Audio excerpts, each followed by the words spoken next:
Good morning students. આજના સામાજિક વિજ્ઞાન વિષયના ઓનલાઈન લેક્ચરમાં આપ સર્વેનું ફરીથી હાર્દિક સ્વાગત કરું છું. પાઠ 11 ભૂમિ સ્વરૂપો. ભૂમિ સ્વરૂપોની અંદર આપણે જોયું હતું કે આપણી જે પૃથ્વી છે એના પોપડાની અંદર થતું જે હલનચલન છે અને હલનચલનના કારણે જે ભૂમિ સ્વરૂપો છે એની રચના થાય છે. એમાં આપણે જોયું હતું કે અમુક ઘટનાઓ પણ બનતી હોય છે, જેમ કે ભૂકંપના આંચકાઓ છે કે પછી જ્વાળામુખીની પ્રક્રિયા કે સુનામી. આવી જે કુદરતી ઘટનાઓ થાય છે અને એનું જે હલનચલન છે એના હલનચલનથી ક્યાંક પર્વતો છે, ક્યાંક ઉચ્ચ પ્રદેશો, ફાટખીડો છે એની રચના થતી હોય છે. નદી, હિમનદી, પવન, સમુદ્રના મોજા, આ બધા જે કુદરતી બળ છે એનું પણ ધોવાણ અને નિક્ષેપણની જે ક્રિયા થાય છે અને કાપના મેદાનો, ખીણો અને કોતરોની એના દ્વારા રચના થતી જોવા મળે છે. પૃથ્વી સપાટીના અમુક ભાગ ચોક્કસ ઊંચાઈ, ઢોળાવ અને આકાર છે એ પ્રાપ્ત કરે છે ત્યારે એને આપણે ભૂમિ સ્વરૂપ તરીકે ઓળખીએ છીએ. પૃથ્વી સપાટીનો અમુક ભાગ છે એ ઊંચાઈ પ્રાપ્ત કરે, ચોક્કસ ઢોળાવ પ્રાપ્ત કરે અને આકાર છે એ પણ એનો બદલાય ત્યારે આપણે એનું ભૂમિ સ્વરૂપ તરીકે ઓળખીએ છીએ. ખાસ યાદ રાખજો. તો આપણે ભૂમિ સ્વરૂપો છે એ જોઈ લીધું છે. આગળના લેક્ચરની અંદર બધી વાત કરી લીધી છે. ભૂમિ સ્વરૂપના મુખ્ય પ્રકારો કયા કયા હતા? તો કે પ્રદેશ અને ઊંચાઈ પ્રમાણે જમીનના ભાગની અંદર પર્વત, ઉચ્ચ પ્રદેશ, મેદાન વગેરે નામથી ઓળખવામાં આવે છે. તો કે પર્વત, પછી છે ખીણ, ઉચ્ચ પ્રદેશ, મેદાન, બરાબર. તો સમુદ્ર સપાટીથી એનું અમુક અંતર છે આપણે જોઈ શકીએ છીએ. સમુદ્ર સપાટીથી અમુક પ્રકારનું જે અંતર હોય છે, જેમાં પર્વત તો કે સમુદ્ર સપાટીથી લગભગ 900 મીટરથી વધારે ઊંચાઈની હોય છે. ઓછા તીવ્ર એનો ઢોળાવ હોય છે. સાંકડા શિખર ધરાવતો વિસ્તાર જેને પર્વત, ખાસ યાદ રાખજો, સમુદ્રની સપાટીથી 900 મીટરનું એનું અંતર હોય છે. અને પૃથ્વી સપાટીની અંદર આશરે 26% વિસ્તારની અંદર પર્વતો આપણને જોવા મળે છે. પર્વતની અંદર પણ આપણે જોયું હતું કે કયા કયા પ્રકારના પર્વત છે. તો કે ગેડ પર્વત આવે છે, પછી ખંડ પર્વત આવે છે, જ્વાળામુખી દ્વારા રચિત જ્વાળામુખી પર્વત અને અવશિષ્ટ પર્વત છે એ આપણે લાસ્ટ લેક્ચરની અંદર ભણી ગયા છીએ. તો જે ગેડ પર્વત છે એમાં સમુદ્રના તળિયાના જે પ્રદેશો છે કે જેમાં જળાશયના તળિયે જે એકત્ર થયેલો જે નિક્ષેપ હોય છે, બરાબર, બંને બાજુથી દબાણ આવે એટલે કે કરચલી કે ગેડ પડે છે. બંને બાજુથી દબાણ આવે એટલે કરચલી કે ગેડ પડે છે અને વચ્ચે ગેડ મીન્સ ગળી પડે છે, બરાબર. આપણે વચ્ચેનો ભાગ છે એ આવી રીતે હોય, પછી પાછો ઉપર તરફ જતો હોય ડુંગરા આકારનો, બરાબર. તો એને આપણે ગેડ પર્વત તરીકે ઓળખીએ છીએ. લાસ્ટ લેક્ચરની અંદર આપણે વાત કરી હતી કરચલી કે ગેડ પડતી હોય, ઉદ્વ વળાંક આવતો હોય, બરાબર. અહીંયા વચ્ચેનો ભાગ છે, અહીંયા ગેડ પડતી હોય, પછી અહીંયા વળાંક આવતો હોય તો એને, બરાબર, એની અંદર આપણે વાત કરી હતી કે એશિયાની અંદર તો કે હિમાલયની અંદર છે, પછી યુરોપની અંદર આલ્પ્સ, ઉત્તર અમેરિકાની અંદર રોકીઝ અને દક્ષિણ અમેરિકાની અંદર એન્ડીઝ એ આ પર્વતમાળામાં આવેલા છે. પછી ખંડ પર્વતની આપણે વાત કરી હતી, બ્લોક માઉન્ટેન ખંડ પર્વત, બરાબર. તો એની અંદર પણ જે ભૂમિ સ્તરોનું જે ખેંચાણ બળ લાગે છે એના કારણે તિરાડ કે ફાડ પડતી હોય છે. એમાં બે આજુબાજુનો જે ભાગ છે એ બેસી જાય છે, બરાબર, અને વચ્ચેનો ભાગ સ્થિર રહે છે. ખાસ યાદ રાખજો કે આજુબાજુના બંને ભાગથી બેસી જાય અને વચ્ચેનો ભાગ સ્થિર રહે છે ત્યારે એ પર્વતને આપણે ખંડ પર્વત, બ્લોક માઉન્ટેન તરીકે ઓળખીએ છીએ. જર્મનીની અંદર હોસ્ટ તરીકે પણ એને ઓળખવામાં આવે છે. જર્મનીનો પર્વત જે હોસ્ટ છે એ ખૂબ એનું ઉત્તમ ઉદાહરણ છે. ભારતમાં નીલગિરી, સાપુતારા, સાતપુડા, વિંધ્યાચલ આ બધી ખંડ પર્વતના આપણે ઉત્તમ ઉદાહરણ ગણી શકીએ. તમે જ્વાળામુખી પર્વત, વોલ્કેનો માઉન્ટેન, જ્વાળામુખી વિશે આપણે જાણીએ છીએ કે ધગધગતો જે લાવા છે, મેગ્મા છે એ પૃથ્વી સપાટીની બહાર નીકળતો હોય છે. જ્યારે ખૂબ ભૂગર્ભી ગરમી થઈ હોય, પૃથ્વીના પેટાળની અંદર ખૂબ ગરમી અને દબાણ રચાય અને દબાણ છે એ રચાય અને પોતાની ક્ષમતા કરતાં વધારે ગરમી જ્યારે ઉત્પન્ન થાય ત્યારે એ મેઘમાં છે ધગધગતો લાવા જે ગરમ હોય એને બહાર નીકળવાનો પ્રયત્ન કરે છે અને એ પોતે ધીમે ધીમે બહાર આવે છે. જ્વાળામુખી પ્રસ્ફોટનથી જે બહાર ફેંકાતા શંકુ આકારે જ્વાળામુખી પર્વત છે એની રચના આપણે જોઈ શકીએ છીએ.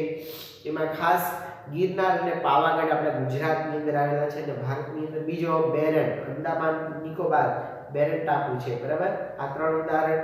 ઇટાલીની અંદર વિસુવિયસ, ઇક્વેડરનો કોટોપોક્સી અને જાપાનની અંદર ફ્યુઝિયામા. આ બધા શ્રેષ્ઠ ઉદાહરણ છે જ્વાળામુખી પર્વતના, યાદ રાખજો. ત્યાર પછી છે રેસિડ્યુલ માઉન્ટેન, અવશિષ્ટ પર્વત, બરાબર, જે ઘસારો પછી કુદરતી બળ એની સામે ટકી રહેતો જે શ્રેષ્ઠ ભાગમાંથી જે નિર્માણ પામ્યા હોય એ અવશિષ્ટ પર્વત તમે જોઈ શકો છો. એટલે કોઈ આકાર જ આપણને બરાબર નથી દેખાતો, બરાબર. એટલા માટે એને અવશિષ્ટ પર્વત તરીકે ઓળખવામાં આવે છે. હજારો વર્ષથી પોચા ખડકો ઘસાઈને વહી જાય, નક્કર ખડકોમાંથી જે ભૂમિ ભાગ છે એ ઊંચા ભૂમિ ભાગ તરીકે ટકી રહે છે ને અવશિષ્ટ પર્વત તરીકે ઓળખવામાં આવે છે. અરવલ્લી છે, નીલગિરી છે, પારસનાથ, રાજમહેલ, પૂર્વઘાટ આ બધા અવશિષ્ટ પર્વતના ઉદાહરણ છે, બરાબર. તો આપણે પર્વતો વિશે જોયું. પર્વતોનું મહત્વ પણ આપણે જાણ્યું હતું કે દેશની સીમા, સરહદ કે કુદરતી દિવાલ સમાન છે. ઠંડા પવનથી આપણને રક્ષણ કરે છે, ભેજવાળા પવનને રોકી અને આપણને વરસાદ છે એ પણ પ્રાપ્ત કરાવે છે. પર્વતો છે એ પાછા નદીઓના ઉદ્ગમ સ્થાન છે, કેમ કે કોઈ પણ નદી હોય એ ક્યાંથી નીકળતી હોય કે પર્વતમાંથી. આપણે ગંગા નદીનું ઉદાહરણ લઈ લો કે પછી નર્મદા છે, XYZ બધી નદીઓ છે એનું ઉદ્ગમ સ્થાન છે ક્યાંથી નીકળતી હોય છે તો કે પર્વતમાંથી નીકળતી હોય છે. પર્વતો છે એ નદીઓના ઉદ્ગમ સ્થાન છે. તેમાંથી નીકળતી નદી દ્વારા જે ફળદ્રુપ મેદાનોનું નિર્માણ પણ થાય છે. જે પ્રદેશમાંથી નદીઓ છે જે પર્વતમાંથી નીકળતી હોય અને એ નદીનું પાણી જ્યાંથી નીકળે એ પ્રદેશ છે મેદાની પ્રદેશ, ફળદ્રુપ જે પ્રદેશ છે બની જાય છે. ત્યાં રહેવા માટે પણ ખૂબ અનુકૂળતા આવે છે. તમે જોઈ શકો છો કે ગંગાનો મુખ ત્રિકોણનો પ્રદેશ તો કે રહેવા માટે ખૂબ ગીચ વસ્તીવાળો છે. દિલ્હીનો આપણે વિસ્તાર છે તો કે ત્યાંથી ગંગા નદી પસાર થતા જે મેદાની પ્રદેશ બનેલો છે તો એ વિસ્તાર છે તો કેવો છે કે એકદમ ફળદ્રુપ, વધુ વરસાદવાળા, પછી ઊંચા હિમાચલ પ્રદેશમાં પણ બારેમાસ વહેતી નદીઓ એ પણ જળ ભંડારનું કામ કરે છે. જળ વિદ્યુત ઉત્પન્ન કરવા માટે પણ આપણે ખૂબ જરૂરી છે. ઉપરાંત જંગલ સંપત્તિ, ખનિજ સંપત્તિ અને પ્રાણી સંપત્તિનો પણ આપણે ભંડાર ગણી શકીએ છીએ. પ્રવાસન ઉદ્યોગ, ચલચિત્ર ઉદ્યોગ છે, પછી કોઈ પર્વતારોહક હોય ટ્રેકિંગ માટે, એ બધા માટે પર્વતો ખૂબ આશીર્વાદ છે. આપણે બધા પર્વતો ઉપર ફરવા જઈએ છીએ, ઠંડી હવા ઉનાળામાં ખાવા જઈએ છીએ, જેમ કે સાપુતારા ગિરિમથક છે, લોનાવાલા, પંચગીરી, બરાબર. આપણા ભાવનગરની અંદર માળનાથનો પર્વત આવેલો છે, શેત્રુંજય છે ડુંગર. તો આ બધા ઉપર આપણને ફરવા માટે સહેલાડીઓ આવે છે. ઉપરાંત પ્રવાસન, ચલચિત્ર, બરાબર, મૂવી છે એ પણ ત્યાં ઉતારવામાં આવે છે. વિશ્વની કુલ વસ્તીની અંદર 10મા ભાગની વસ્તીનું રહેઠાણનું સ્થળ પણ છે. શ્રેષ્ઠ ઉદાહરણ મેક્સિકો અને બગોટા. આપણા ગીરની અંદર પણ પર્વત છે ગિરનાર, બરાબર, જેની ઉપર પણ ઘણા બધા લોકોનું નિવાસ સ્થાન આપણે ગણી શકીએ છીએ. ત્યાર પછી મેક્સિકો છે, ક્વિટો, બગોટા, લેહ, લહાસા અને લાપાઝ આ બધા ખૂબ ઊંચાઈ ઉપર આવેલા વિકસિત પર્વતો છે અને તેની ઉપર રહેઠાણ પણ વિકસિત થયા છે. ઉચ્ચ પ્રદેશની પણ આપણે વાત કરી હતી. જો મિત્રો તમે આ પાઠ ભણો છો ભૂમિ સ્વરૂપ, આ પાઠ દરેક ધોરણની અંદર મોટા ભાગે એનો સમાવેશ થાય છે. 9મા ધોરણની અંદર પણ આ પાઠનો સમાવેશ થાય છે ભૂમિ સ્વરૂપ. આ જ રીતે પાઠ હોય છે, તમે જો અત્યારે સમજેલો છે તો આગળ જતાં ખૂબ કામ લાગશે. ધોરણ 11ની અંદર પણ ભૂમિ સ્વરૂપ નામનો પાઠ આવે છે, 11ની અંદર ભૂગોળ વિષયની અંદર. તો ખાસ તમારે ત્યારે પણ કામ લાગશે, બરાબર. એમાં પણ આ જ રીતના બધા પર્વતો છે એના પ્રકાર આવે છે. કોઈ બીજું થોડું ડિટેલ વધારે આપેલું છે, બાકી કોઈ ફેર નથી. તો તમે અત્યારે ભણેલા હશો તો તમારે આગળ જતાં કોઈ જગ્યાએ વાંધો આવશે નહીં. ત્યાર પછી ઉચ્ચ પ્રદેશની વાત કરીએ તો ઉચ્ચ પ્રદેશ કે એનું અંતર સમુદ્ર સપાટીથી 180 મીટરનું અંતર. જેવી રીતે આપણે પર્વતની વાત કરીએ તો પર્વતનું અંતર કેટલું તો કે સમુદ્ર સપાટીથી 900 મીટરનું અંતર. આ દરેક વ્યાખ્યાઓ છે એ તમે ધોરણ 11ની અંદર આવશો તો જો ભૂગોળ વિષય હશે તમારે તો ત્યારે પણ તમને ઉપયોગી થશે. તો સમુદ્ર સપાટીથી આશરે 180 મીટરથી વધારે ઊંચાઈ ધરાવતો ટોચ ઉપરથી પ્રમાણમાં કેવો છે તો કે પહોળો અને સપાટ ભૂમિ ભાગ એને ઉચ્ચ પ્રદેશ તરીકે ઓળખવામાં આવે છે. તો કે પૃથ્વી સપાટીનો 18% ભાગ છે એ કોણ રોકે છે તો કે 18% ભાગ છે એ ઉચ્ચ પ્રદેશ દ્વારા રોકાય છે. ઉચ્ચ પ્રદેશનું જો વર્ગીકરણ કરવામાં આવે તો એના 3 ભાગ પડે છે, જેની અંદર તો કે આંતર પર્વતીય ઉચ્ચ પ્રદેશ છે, સેકન્ડ છે પર્વત પ્રાંતીય ઉચ્ચ પ્રદેશ, ખંડીય ઉચ્ચ પ્રદેશ, દરેકની આપણે આગળના લેક્ચરની અંદર સંપૂર્ણ માહિતી મેળવી લીધી છે. તો કે આંતર પર્વતીય ઉચ્ચ પ્રદેશની અંદર શું હોય તો કે એ પર્વત છે એ ચારે બાજુ ઊંચી પર્વતમાળાથી પૂર્ણ રીતે અથવા તો આંશિક રીતે બરાબર ઓછો ઘેરાયેલો ભૂમિભાગ એટલે આંતર પર્વતીય ઉચ્ચ પ્રદેશ તરીકે આપણે એને ઓળખીએ છીએ. ઊંચી પર્વતમાળાની વચ્ચે ઘેરાયેલો જે ઉચ્ચ પ્રદેશ હોય છે એની અંદર એના ઉત્તમ ઉદાહરણની વાત કરીએ તો તિબેટનો ઉચ્ચ પ્રદેશ છે, મોંગોલિયાનો ઉચ્ચ પ્રદેશ છે બરાબર. અહીંયા 11.6 આકૃતિ પેજ નંબર 65 પર પણ તમને બતાવેલો છે. ત્યારબાદ પર્વત પ્રાંતીય ઉચ્ચ પ્રદેશ, આંતર પર્વતીય છે એ પર્વતમાળાની વચ્ચે સંપૂર્ણ રીતે અથવા તો ઓછો થોડો એમ ઘેરાયેલો હોય છે. પર્વત પ્રાંતીય છે એ ક્યાં કે પર્વતની જે તળેટી હોય છે એમાં એક તરફ સીધો ઢોળાવ ધરાવતો જે પ્રદેશ છે એને પર્વત પ્રાંતીય ઉચ્ચ પ્રદેશ કહેવામાં આવે છે. પેન્ટાગોનિયા દક્ષિણ અમેરિકાની અંદર, પછી પીડમોન્ટ યુએસ અને ભારતની અંદર છે માળવાનો ઉચ્ચ પ્રદેશ. ખાસ યાદ રાખજો ભારતની અંદર આવેલો માળવાનો ઉચ્ચ પ્રદેશ બરાબર. ત્યાર પછી દખણનો ઉચ્ચ પ્રદેશ છે. આ બધા ખૂબ ફેમસ ઉચ્ચ પ્રદેશ આપણે ઉદાહરણ ગણી શકીએ. ઉચ્ચ પ્રદેશ ઉપર પણ ઘણી બધી રીતે તમે જોઈ શકો છો કે સહેલાણીઓ ફરવા પણ જાય છે. આ ઉપરાંત પ્રવાસન ઉદ્યોગો વિકસ્યા છે, લોકો ટ્રેકિંગ પણ કરે છે ઉચ્ચ પ્રદેશ ઉપર. અને મૂવી બરાબર જે ફિલ્મ જગત છે એમાં પણ આપણે જોઈ શકીએ છીએ કે ખૂબ આ જે ઉદ્યોગો છે એ ઉચ્ચ પ્રદેશ ઉપર વિકસેલા જોઈ શકાય છે. આગળ જોઈએ તો ખંડીય ઉચ્ચ પ્રદેશ છે. તો ખંડીય ઉચ્ચ પ્રદેશની અંદર કે ભૌગોલિક હલનચલન પૃથ્વીના પેટાળની અંદર થતી જે દબાણની પ્રક્રિયા અને એ દબાણની પ્રક્રિયાના કારણે પોતાની જે ક્ષમતા છે એ ક્ષમતા કરતાં વધારે ગરમી છે ઉત્પન્ન થાય. અને એ ગરમી ઉત્પન્ન થવાના કારણે શું થાય કે ભૂગર્ભિક હલનચલન થાય છે. આપણે જોઈ શકીએ છીએ કે ભૂકંપ છે, જ્વાળામુખી પ્રસ્ફોટનની પ્રક્રિયા છે, અને આ ઉપરાંત સુનામી બરાબર. હમણાં લાસ્ટની અંદર સુમાત્રા જાવા જે ટાપુ છે એની અંદર ઇન્ડોનેશિયાની અંદર લાસ્ટમાં એટલો ભયંકર છે એ જ્વાળામુખી છે ફાટ્યો હતો અને લાસ્ટમાં સુનામીની પ્રક્રિયા પણ તમે જોઈ શકો છો કે ઇન્ડોનેશિયા ટાપુની અંદર થઈ હતી અને એમાં માનહાનિ અને જાનહાનિ છે એ ઘણી બધી થઈ હતી.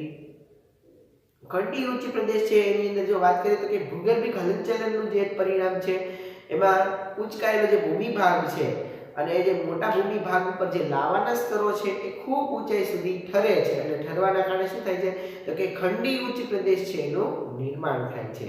ખાસ યાદ રાખો તો ભૂગર્ભિક હલનચલનની પ્રક્રિયા થાય છે અને એના કારણે જે ઉંચકાયેલો ભૂમિભાગ છે એ ભૂમિભાગ છે એમાં મોટા ભાગે ભૂમિ છે એની પર લાવાના સ્તરો ખૂબ ઊંચાઈ સુધી ઠરી જાય છે અને ઠરવાના કારણે ખંડીય ઉચ્ચ પ્રદેશનું નિર્માણ થાય છે. ભારતની અંદર જો વાત કરીએ તો ભારતની અંદર મહારાષ્ટ્રની અંદર જે લાવાનો ઉચ્ચ પ્રદેશ છે, ત્યાર પછી બ્રાઝિલની અંદર આવેલો ઉચ્ચ પ્રદેશ છે, અરબસ્તાનનો ઉચ્ચ પ્રદેશ છે, સ્પેન, ગ્રીનલેન્ડ, એન્ટાર્કટિકા, અરબસ્તાન, આ બધા ખાસ ઉચ્ચ પ્રદેશ ખંડીય ઉચ્ચ પ્રદેશના આપણે ઉત્તમ ઉદાહરણ ગણી શકીએ છીએ. ઉચ્ચ પ્રદેશનું મહત્વ પણ ખૂબ છે. તો કે લાવાની જમીન જે ફળદ્રુપ જમીન હોય તો કપાસની ખેતી માટે ખૂબ અનુકૂળ બને છે. કપાસની ખેતી માટે જે ઉચ્ચ પ્રદેશની જે લાવાની ફળદ્રુપ જમીન છે એ ખૂબ ઉપયોગી બને છે. યાદ રાખજો. ત્યાર પછી તો કે પ્રાચીન જે નક્કર ખડકો હોય છે તો કે ઉચ્ચ પ્રદેશમાંથી આપણને તો કે એમાંથી લોખંડ મળે છે, મેગ્નીઝ, સોનું જે કિંમતી ખનિજો છે એ પણ આપણને ઉચ્ચ પ્રદેશમાંથી પ્રાપ્ત થઈ છે. જેમ કે ભારતની અંદર જો વાત કરીએ કે ભારતની અંદર છોટા નાગપુરનો ઉચ્ચ પ્રદેશ છે. આ ઉચ્ચ પ્રદેશનો જે ઢોળાવ છે એ પશુપાલન માટે પણ ખૂબ મહત્વનો છે. આપણા પ્રવાસન અને ફિલ્મ ઉદ્યોગ માટે શૂટિંગ માટે પણ તમે જોતા હશો કે ઘણા બધા મૂવીની અંદર ઉચ્ચ પ્રદેશના ભાગો છે એ આપણને જોવા મળતા હોય છે. બહુ સરસ લાગે છે. ગુજરાતની અંદર સૌરાષ્ટ્રની અંદર જો વાત કરીએ તો કલ્પની લગભગ મધ્યની અંદર પણ એક ઉચ્ચ પ્રદેશની રચના છે એ થયેલી આપણે જોઈ શકીએ છીએ. મેદાન પ્રદેશની હવે આપણે વાત કરીએ બરાબર. તો મેદાન છે એનું અંતર કેટલું છે તો કે સમુદ્ર સપાટીથી દરેકનું અંતર સમુદ્ર સપાટીથી આપણે આંકીએ છીએ. ખાસ યાદ રાખજો પર્વતો જોયા તો કે સમુદ્ર સપાટીથી 900 મીટર સુધીની એની ઊંચાઈ હોય છે. ત્યાર પછી આપણે વાત કરી ઉચ્ચ પ્રદેશની તો કે ઉચ્ચ પ્રદેશ છે બરાબર એનું સમુદ્ર સપાટીથી 180 મીટરથી વધુ ઊંચાઈ છે. અને મેદાન તો એ પણ સમુદ્ર સપાટીથી 180 મીટરથી ઓછી ઊંચાઈ છે. ઓલામાં 180 મીટરથી વધુ ઊંચાઈ હતી, મેદાન છે 180 મીટરથી ઓછી ઊંચાઈ ધરાવતો જે સમતલ સપાટ ભૂમિ ભાગને આપણે મેદાન તરીકે ઓળખીએ છીએ, કેમ કે જેની પર આપણે રમીએ છીએ, બરાબર, જેની પર ખેતી કરીએ છીએ, ઉદ્યોગો છે એની રચના કરીએ છીએ, એ મેદાન પ્રદેશ તરીકે આપણે એને ઓળખીએ છીએ. પૃથ્વી સપાટીની અંદર લગભગ 55% ભાગ પર ફેલાયેલો છે. જો પર્વતો 26% ભાગ પર ફેલાયેલા આપણે જોયા હતા.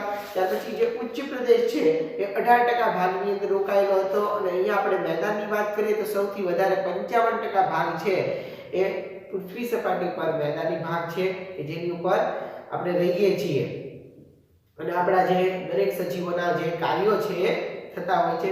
આ મેદાન પ્રદેશ છે એ પર્વતો દ્વારા નિર્માણ પામેલો છે, કેમ કે પર્વતો છે એમાંથી નદીઓ છે એ પસાર થાય છે, અને નદી જ્યાંથી પસાર થાય છે એ પ્રદેશ છે એ મેદાન પ્રદેશ બની જાય છે, ફળદ્રુપ વિસ્તાર બની જાય છે, બરાબર, જ્યાં આપણે ખેતી પણ કરી શકીએ છીએ અને રહી પણ શકીએ છીએ.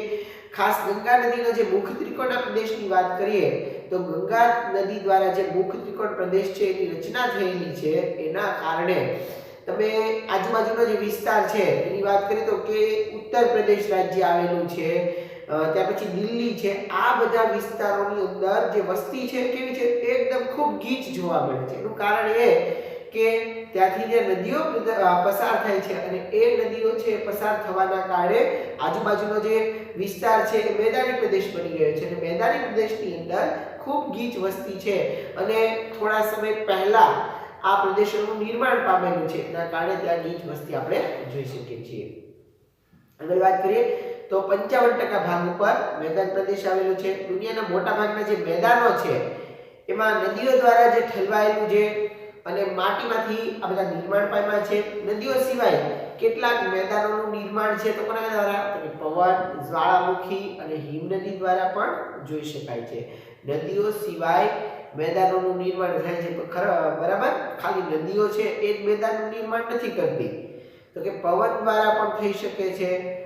ઉપરાંત જમીનમાંથી જે ભૂગર્ભીય હલનચલનની પ્રક્રિયાના કારણે જે લાવા નીકળે છે એ લાવાના કારણે પણ આપણે આગળ જોયું કે કપાસની ખેતી થાય છે, બરાબર, ઉચ્ચ પ્રદેશની અંદર કે ફળદ્રુપ જમીન છે એ લાવા દ્વારા રચાય છે, તો એ પણ મેદાની પ્રદેશ બની જાય છે. આ ઉપરાંત જ્વાળામુખી અને હિમનદીઓ છે, બરફની નદીઓ, બરાબર, એના દ્વારા પણ મેદાની પ્રદેશોનું નિર્માણ આપણે થતું જોઈ શકીએ છીએ. મેદાનોનું જો વર્ગીકરણ કરવામાં આવે તો કે એના નિર્માણના આધારે વાત કરીએ વર્ગીકરણમાં તો કે કિનારાનું મેદાન છે, પછી ઘસારણનું મેદાન છે અને નિક્ષેપણનું મેદાન છે, બરાબર. આપણે ત્રણેય મેદાનો છે એ વિગતવાર વાત કરીએ. કિનારાનું, ઘસારણનું અને નિક્ષેપણનું મેદાન.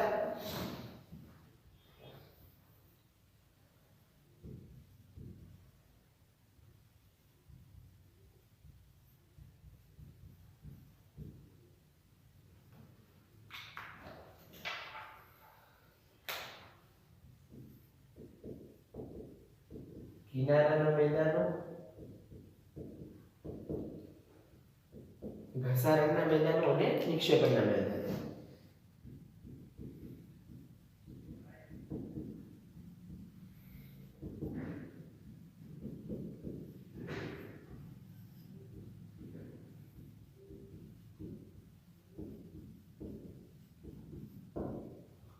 યાદ રાખજો, કિનારાના મેદાનો, ઘસારણના મેદાનો અને નિક્ષેપણના મેદાનો.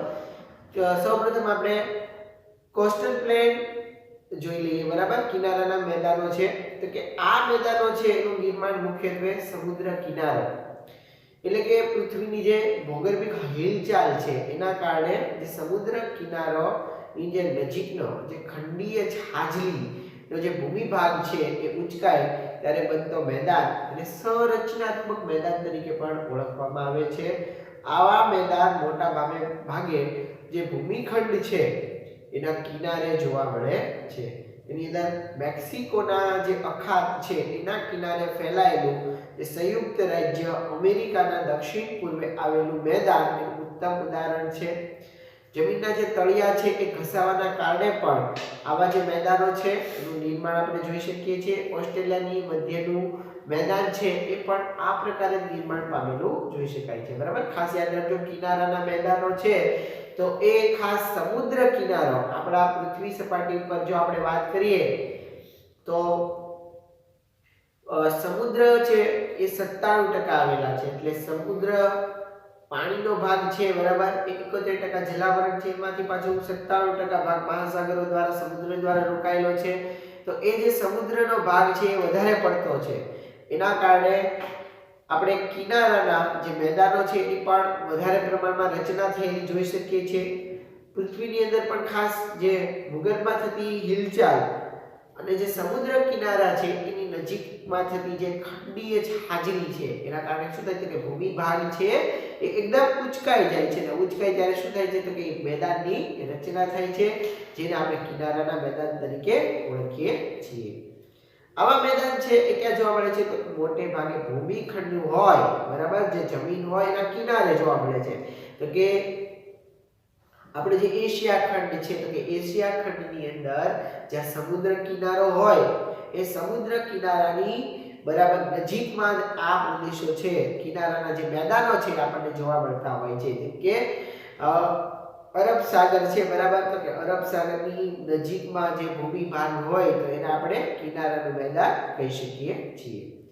મેક્સિકોનો અખાત અમેરિકાની અંદર દક્ષિણ પૂર્વે આવેલું મેદાન, પછી જમીનના તળિયા છે એ ઘસાય છે અને એ ઘસાવાના કારણે આ મેદાન છે નિર્માણ પામે છે.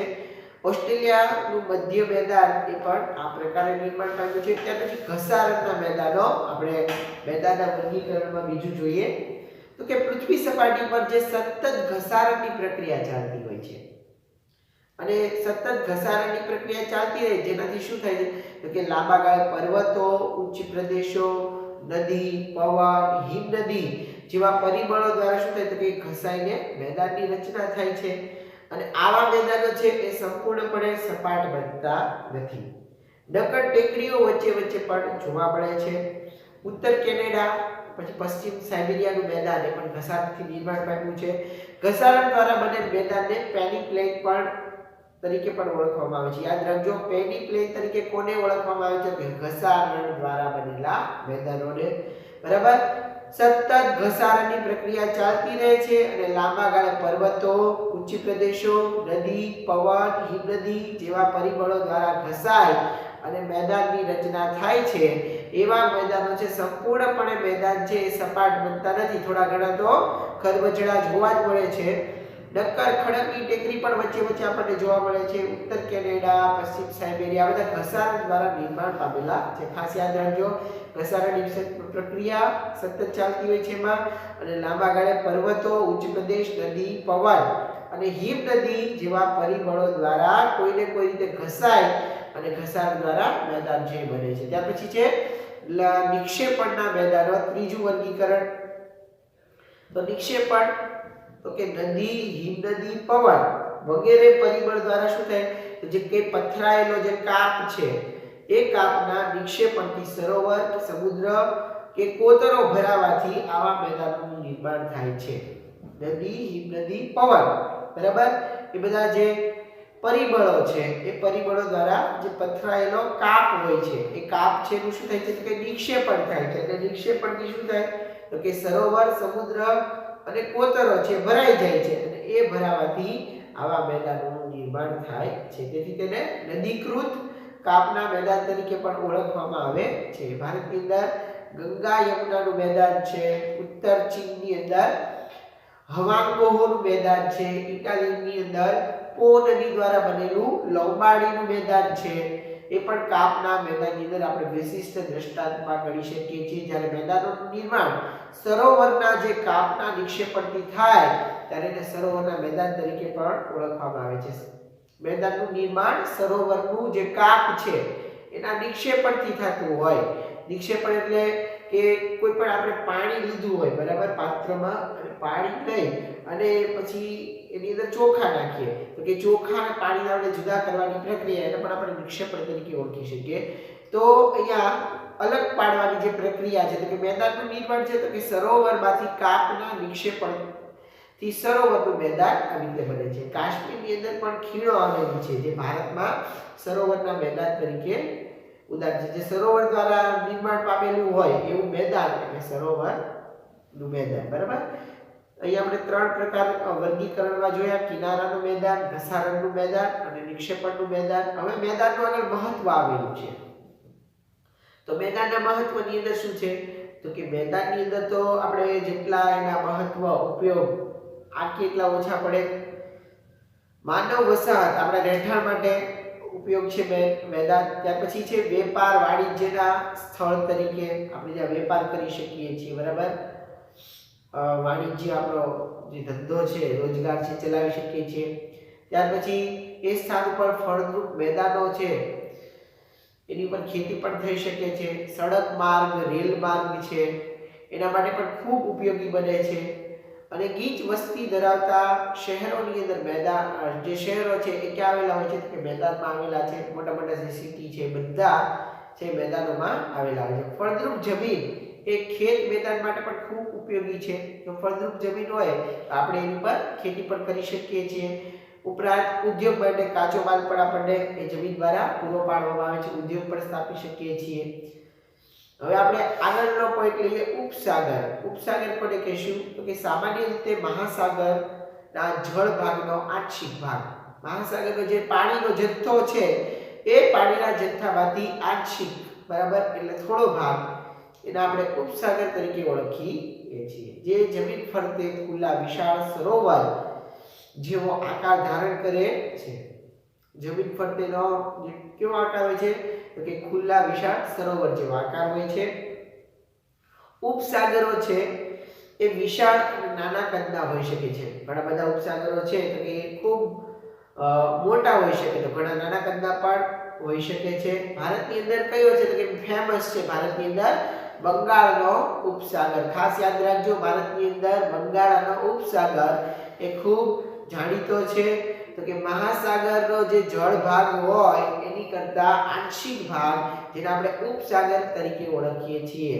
બધાના મગજની અંદર બેસી જવું જોઈએ. ઉપસાગર કોને કહેવાય? તો મહાસાગરનું જેટલું પાણી હોય એની કરતા આંશિક, બરાબર, ઓછા પ્રમાણનું પાણી. અખાત આવે છે, બરાબર. અખાત કોને કહીશું? આપણે અહીંયા છે ગુજરાતની અંદર કચ્છનો અખાત છે, ખંભાતનો અખાત છે, બરાબર. એના ઉત્તમ ઉદાહરણ છે. જ્યારે કોઈ જળ વિસ્તાર છે એ જળ વિસ્તાર ત્રણે બાજુ ભૂમિથી ઘેરાયેલો હોય તો તેને અખાત કહેવામાં આવે છે. બધી બાજુ, બરાબર, બધી ત્રણ બાજુથી શું હોય? તો કે ત્રણ બાજુ છે એ ભૂમિ ભાગથી જે ભાગ ઘેરાયેલો હોય એને અખાત તરીકે ઓળખવામાં આવે છે. આપણે અખાતની અંદર જો વાત કરીએ તો ગુજરાતની અંદર આપણે બે ફેમસ અખાત છે, કચ્છનો અખાત અને ખંભાતનો અખાત. ત્યાર પછી છે ભૂશીર, બરાબર, જેને આપણે કેપ તરીકે ઓળખીએ છીએ. ભૂશીર એટલે શું? તો કે ભૂમિનો લંબાત્મક છેડો જે જળ ભાગમાં ફેલાયેલો હોય. આપણા જે જમીનનો એવો લાંબો છેડો કે કોની સાથે જોડાયેલો હોય? તો કે જળ ભાગ સાથે ફેલાયેલો હોય, જેને સમુદ્ર રેખા તરીકેની સંજ્ઞા પણ આપી શકાય છે. દાખલા તરીકે કન્યાકુમારી છે ભારતની અંદર, અને કેપ ઓફ ગુડ હોપ આફ્રિકાની અંદર આવેલું છે. આ બે ઉત્તમ ઉદાહરણ છે. ભારતની અંદર આવેલું કન્યાકુમારી અને કેપ ઓફ ગુડ હોપ, બરાબર, જે આફ્રિકાની અંદર, તમે ઇતિહાસના પાઠની અંદર નામ સાંભળેલું છે, કેપ ઓફ ગુડ હોપ, બરાબર. ભૂશીર આપણે જોઈ શકીએ છીએ. હમણાં હિમાચલ પ્રદેશની અંદર આપણા માનનીય, બરાબર, વડાપ્રધાન દ્વારા એક ટનલ છે એનું નિર્માણ છે કરવામાં આવ્યું. અટલ ટનલ ખૂબ લાંબી અને મોટી ટનલ છે. ત્યાર પછી જો વાત કરીએ તો કે ટાપુ છે, ટાપુ આઇસલેન્ડ, એના વિશે પણ આપણે જાણીએ છીએ. હમણાં જ આપણે બેરન ટાપુ વિશે જોયો, અંદામાન નિકોબારમાં આવેલો, બરાબર. ત્યાર પછી ઘણા બધા નાના નાના ટાપુઓ પણ આપણા દેશમાં પણ છે, જેમ કે બેટ દ્વારકા છે, બરાબર, અંદમાન નિકોબારની અંદર આવેલું છે. શંખોદ્વાર, પિરોટન ટાપુ છે, નરા બેટ છે, પીરમ બેટ છે, શિયાળ બેટ છે. આ બધા ઉત્તમ ઉદાહરણ ગણી શકાય. ઉપરાંત મોટા ટાપુની અંદર લક્ષદ્વીપ ટાપુ છે, અંદમાન નિકોબાર છે, એને ગણી શકીએ. તો જે ભૂમિ ભાગ છે એ ચારે બાજુથી જળ વિસ્તારથી ઘેરાયેલા હોય ટાપુ કહેવાય. ત્રણ વિસ્તારથી ત્રણેય બાજુ જેને ભૂમિ ભાગ હોય એને આપણે અખાત તરીકે ઓળખીએ છીએ, અને જે ભૂમિ ભાગ છે એની ચારે બાજુ જળ વિસ્તાર હોય એને ટાપુ તરીકે ઓળખવામાં આવે છે. ત્યાર પછી છે ખીણ. ખીણ એટલે વેલી, બરાબર. આપણે ઉપર મોટા પર્વત ઉપર હોય ને નીચે જે ભાગ દેખાતો હોય એને આપણે ખીણ તરીકે ઓળખીએ છીએ. આપણે કહીએ ને કે આની અંદર જો આપણે ખાઈની અંદર ગરી જશું તો આપણો પત્તો નહીં લાગે. તો પર્વતોની હારમાળા વચ્ચે આવેલો નીચાણવાળો ભાગ, પર્વતોની હારમાળા વચ્ચે આવેલો નીચાણવાળો ભાગ જેની અંદર ગેડ પર્વતો છે, ખંડ પર્વતો છે એનું નિર્માણ વખતે તથા નદી હિમ નદીના ઘસારણ કાર્યના જે પરિણામે શેની રચના થાય છે કે ખીણની રચના થાય છે. નદી હિમ નદી ઘસારણ પ્રક્રિયા થાય અને એ ઘસારણના કારણે શું થાય તો ખીણની રચના થાય છે. કઈ ખીણ? કાશ્મીરની ખીણ છે ઉત્તમ ઉદાહરણ. ત્યાર પછી સામુદ્ર ધુની, જો બધા શબ્દો યાદ રાખવાના છે. તો કે બે જળ વિસ્તારને જોડતી સાંકડી જળપટ્ટી એટલે સામુદ્ર ધુની, બે જળ વિસ્તારો હોય અને જળ વિસ્તારોને જોડતી એક સાંકડી જળપટ્ટી, બરાબર, પાણીની જે પટ્ટી હોય છે તે સામુદ્ર ધુની તરીકે ઓળખવામાં આવે છે. ઉદાહરણની અંદર કયા કહે છે કે પાલકડી સામુદ્ર ધુની ભારતની અંદર આવેલી છે અને શ્રીલંકાની વચ્ચે, બરાબર, ભારત અને શ્રીલંકા બંનેના જે જળાશયો છે એને જોડતી પાલકડી સામુદ્ર ધુની છે. તો સામુદ્ર ધુની એટલે કે બે જળ વિસ્તારને જોડતી સાંકડી જળપટ્ટી, બરાબર, ખાસ યાદ રાખજો. બે જળ વિસ્તારોને જોડતી સાંકડી જળપટ્ટી એટલે સામુદ્ર ધુની. ભારતની અંદર ઉત્તમ ઉદાહરણ તો કે પાલકડી સામુદ્ર ધુની ભારત અને શ્રીલંકા બે વચ્ચેનું જોડાણ છે. ત્યાર પછી સંયોગી ભૂમિ, બરાબર, ઇસ્ટુબ્યુસ તરીકે આપણે જેને ઓળખીએ છીએ તો કે બે જળ વિસ્તારને અલગ કરતી સાંકડી ભૂમિ પટ્ટી એને સંયોગી ભૂમિ તરીકે ઓળખવામાં આવે છે. બરાબર, બે જળ વિસ્તારને જો જોડતી હોય તેને આપણે સામુદ્ર ધુની તરીકે ઓળખીએ છીએ. એનું ઓપોઝિટ, બરાબર, કે સંયોગી ભૂમિ છે કે બે જળ વિસ્તારો છે એને અલગ કરે છે એવી સાંકડી ભૂમિ પટ્ટી જેને સંયોગી ભૂમિ તરીકે ઓળખવામાં આવે છે. ઉદાહરણ તરીકે કહીએ તો કે પનામા, બરાબર, ઉત્તર અને દક્ષિણ અમેરિકા ખંડ, બરાબર, બંનેના જે જળાશયો છે એને અલગ પાડે છે. પનામા નહેર જેને આપણે કહીએ છીએ ક્યાં આવેલી છે? પનામા નહેર ખૂબ ન્યૂઝપેપરની અંદર પણ વચ્ચે છે, એના વિશે ચર્ચા ચાલતી હતી પનામા નહેર વિશે. એટલે આ જે સંયોગી ભૂમિ છે એ શું કરે છે તો કે બે જળ વિસ્તારો વચ્ચે અલગ કરતી સાંકડી ભૂમિ પટ્ટી જેને આપણે સંયોગી ભૂમિ તરીકે ઓળખીએ છીએ. અહીંયા આપણે મેદાનો વિશે જોયું, બરાબર, કે મેદાનોનું વર્ગીકરણ કર્યું. ખાસ તો મેદાનના વર્ગીકરણની અંદર ત્રણ ટોપિક હતા. કિનારાના મેદાનો, બરાબર, સમુદ્ર કિનારાની નજીકમાં અને ભૂગર્ભિક હલનચલન, બરાબર, જેના દ્વારા જે કિનારાના મેદાનો છે એની રચના થાય છે. ત્યાર પછી ઘસારા દ્વારા ઘસારાના મેદાનોની રચના થાય છે અને નદી હિમ નદી પવન વગેરે પરિબળો છે, બરાબર, એના દ્વારા નિક્ષેપણના મેદાનોની રચના થાય છે. મેદાનનું મહત્વ કયું કયું છે એ પણ આપણે જોયું. તો દરેક રીતે આપણે વેપાર વાણિજ્ય માટે, માનવ વસાહત રહેવા માટે, ફળદ્રુપ જમીન માટે, સપાટ મેદાન, સડક માર્ગ, રેલ માર્ગ માટે પણ ઉપયોગી છે. આ ઉપરાંત ખેત ઉત્પાદન માટે ફળદ્રુપ જે પેદાશ છે અને ખેત પેદાશ માટે કાચો માલ પૂરો પાડવા માટે, ઉદ્યોગ માટે દરેક રીતે આપણને મેદાની પ્રદેશ ઉપયોગી છે. ઉપસાગર વિશે આપણે જોયું. ઉપસાગર એટલે શું? તો મહાસાગરમાંથી જે જળ ભાગ હોય એનો આંશિક ભાગ એટલે ઉપસાગર. ભારતની અંદર બંગાળનો ઉપસાગર. અખાતની અંદર આપણે જોયું કે કોઈ જળ વિસ્તાર છે ત્રણ બાજુએ ભૂમિભાગથી ઘેરાયેલો હોય, એની અંદર કચ્છનો અખાત અને ખંભાતનો અખાત.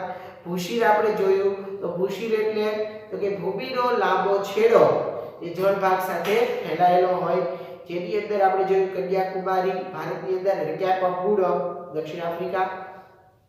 ત્યાર પછી ટાપુ આઇસલેન્ડ, જે ભૂમિભાગ ચારે બાજુ છે એ જળ વિસ્તારથી ઘેરાયેલો હોય, એની અંદર અલગ અલગ લક્ષદ્વીપ ટાપુ, અંદરમાં નિકોબાર ટાપુ છે, બેટ દ્વારકા છે, પિરોટ, અંડરા બેટ, પિરામિડ, શિયાળ બેટ વગેરે ટાપુઓ.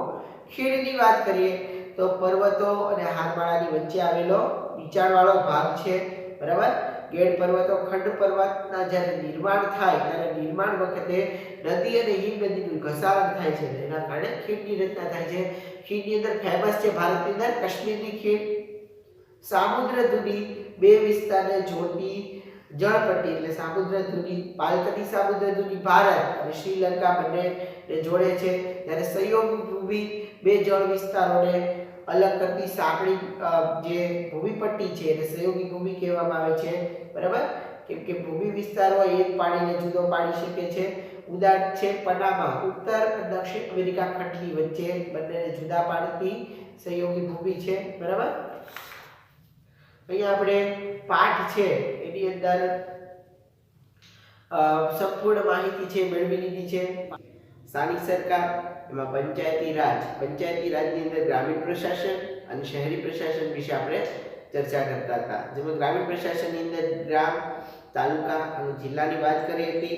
શહેરી પ્રશાસનની અંદર નગરપાલિકા અને મહાનગરપાલિકાની આપણે વાત છે આજે કરવાના છીએ। આ ઉપરાંત જિલ્લા પંચાયત વિશે પણ આજે આપણે જોવાનું છે। તો પંચાયતી રાજનું ત્રિસ્તરીય માળખું આપણે જોયું હતું, જેની અંદર ગ્રામ કક્ષાએ ગ્રામ પંચાયત, તાલુકા કક્ષાએ તાલુકા પંચાયત અને જિલ્લા કક્ષાએ જિલ્લા પંચાયત આવેલી છે, જેને આપણે વર્તુળ દ્વારા પણ સમજ મેળવી હતી। સૌથી નાનું એકમ ગ્રામ પંચાયત, એનાથી ઉપર તાલુકા પંચાયત અને એનાથી ઉપર જિલ્લા પંચાયત છે એ આવેલી છે। આપણા ગુજરાતની અંદર પંચાયતી રાજનું માળખું છે એનો સ્વીકાર થયેલો જોવા મળે છે। આ બધી સંસ્થાઓને સ્થાનિક સ્વરાજ્યની સંસ્થા તરીકે ઓળખવામાં આવે છે, જેની અંદર સ્થાનિક લોકો છે એ પોતે મત આપે છે અને મત આપી અને પોતાના પ્રતિનિધિઓને ચૂંટતા હોય છે। તેમના દ્વારા વહીવટ થાય છે અને એ વહીવટ થાય તેને સ્થાનિક સ્વરાજ તરીકે ઓળખવામાં આવે છે। સ્થાનિક સ્વરાજ્યની સંસ્થામાં કઈ કઈ સંસ્થાનો સમાવેશ થાય છે? તો ગ્રામ પંચાયત, જિલ્લા પંચાયત અને તાલુકા પંચાયત, આ ત્રણ પંચાયતોનો સમાવેશ થાય છે સ્થાનિક સ્વરાજ્યની સંસ્થામાં। જેમાં ગ્રામીણ છે, ગ્રામીણ સ્થાનિક સ્વરાજ્યની સંસ્થા આ આપણે કહી શકીએ છીએ। નગરપાલિકા અને મહાનગરપાલિકા છે એને આપણે શહેરી સ્થાનિક સ્વરાજ્યની સંસ્થા તરીકે ઓળખીએ છીએ। ભારતની અંદર જો વાત કરવામાં આવે તો રાજસ્થાનની અંદર આવેલા નાગોર જિલ્લાના બગાદરા ગામથી 2 ઓક્ટોબર ગાંધી જયંતિના દિવસે 1959 થી અને ગુજરાતની અંદર 1963 ની 1 એપ્રિલથી પંચાયતી રાજનો અમલ શરૂ થયો હતો। યાદ રાખજો, પંચાયતી રાજનો અમલ છે એ સૌપ્રથમ રાજસ્થાનના નાગોર જિલ્લાના બગાદરા ગામમાં 1959 ની 2 ઓક્ટોબરથી અને ગુજરાતની અંદર તો કે 1 એપ્રિલ 1963 થી પંચાયતી રાજનો અમલ શરૂ થયો। વિદ્યાર્થી મિત્રો, તમે જોઈ શકો છો કે સૌથી નાનામાં નાનું એકમ ગ્રામ પંચાયત, એની ઉપર બધું ટકી રહેલું છે।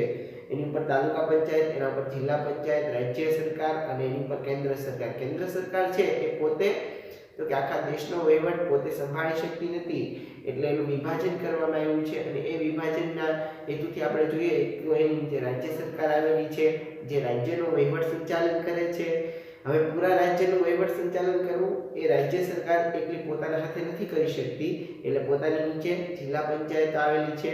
જેમ કે અલગ અલગ જિલ્લાઓ છે, ગુજરાતની અંદર આપણે વાત કરીએ તો 33 જિલ્લાઓ છે, એ દરેક જિલ્લાઓની અંદર જિલ્લા પંચાયત આવેલી હોય છે। જિલ્લા પંચાયતથી નીચેનું માળખું છે તાલુકા પંચાયત, તો કે અલગ અલગ તાલુકાઓ છે એની અંદર તાલુકા પંચાયત આવેલી હોય છે, જે તાલુકાની અંદર અલગ અલગ કાર્યો કરે છે, વહીવટી સંચાલનનું કામ થાય છે। ગ્રામ પંચાયત સૌથી નાનું એકમ, એની અંદર કોઈ પક્ષ નથી હોતો અને એના વડા આપણે સરપંચ તરીકે ઓળખાય છે। ગ્રામ પંચાયત દરેક ગામોની અંદર હોય છે। ગામ વિશે પણ આપણે વિસ્તારથી કાલે જોઈ લીધું હતું। બધાના મૂળની અંદર જોવા જઈએ તો ગ્રામ પંચાયત છે, કેમ કે ગ્રામ પંચાયત છે એ સૌથી મહત્વનું એકમ છે અને સૌથી નાનામાં નાનું એકમ આપણે ગ્રામ પંચાયતને ગણી શકીએ છીએ। ગ્રામીણ પ્રશાસનની અંદર જો જોવા જઈએ તો ગ્રામીણ પ્રશાસનની અંદર છે ગ્રામ પંચાયત, એની રચના કેવી રીતે થઈ આપણે કાલે જોઈ હતી, તો સૌથી પાયાનું એકમ એટલે ગ્રામ પંચાયત છે। 500 થી 25,000 સુધીની વસ્તી ધરાવતા જે ગામ છે એની અંદર ગ્રામ પંચાયતની રચના કરવામાં આવે છે। ગ્રામ પંચાયતની અંદર સભ્યોની સંખ્યા જો જોવામાં આવે તો 8 ઓછામાં ઓછા અને વસ્તીના આધારે વધુમાં વધુ 16 સભ્યો છે ચૂંટાયેલા હોય છે। ગ્રામ પંચાયતના વડા જેને સરપંચ તરીકે ઓળખવામાં આવે છે, દર 5 વર્ષે ગ્રામ પંચાયતના સભ્યો અને સરપંચની ચૂંટણી થાય છે।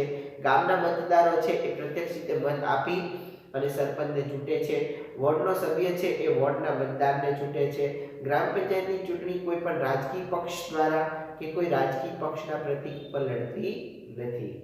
કોઈ પણ રાજકીય પક્ષ છે એ ગ્રામ પંચાયતની જે ચૂંટણી હોય એની અંદર હોતો નથી। વહીવટ કેવી રીતે થાય છે, તો કે એનો જે વહીવટ છે એ તલાટી કમ મંત્રીની નિમણૂક કરવામાં આવેલી હોય છે દરેક ગામની અંદર, એ વહીવટી કાર્ય કરતા હોય છે। સરકાર તરફથી એમની નિમણૂક કરવામાં આવે છે। અને કરવેરાની વસૂલાત પણ કરે છે અને ગ્રામ પંચાયતની અંદર જે અહેવાલો હોય, પત્રકો હોય, અંદાજપત્ર જે બજેટ છે એને પણ રજૂ કરે છે. દરેક હિસાબ રાખવાનું કામ છે એ એમનું હોય છે. ગ્રામ પંચાયતના કાર્યાલયને બીજું નામ છે ગ્રામ સચિવાલય તરીકે પણ ઓળખવામાં આવે છે. ગ્રામ પંચાયતની આવકના સાધનો કયા કયા છે? તો કે પાણી વેરો છે, સફાઈ વેરો છે, મિલકત વેરો છે, દુકાન વેરો છે. એ દરેક ગ્રામ પંચાયતની આવકના સાધનો ગણી શકાય છે. રાજ્ય સરકાર અને કેન્દ્ર સરકાર તરફથી ગ્રામ પંચાયતને અનુદાન પણ મળે છે. સમયાંતરે ગ્રાન્ટ મેળવવામાં આવે છે, જેના દ્વારા તો કે ગ્રામના વિકાસના જે કાર્યો છે એ કરવામાં આવતા હોય છે.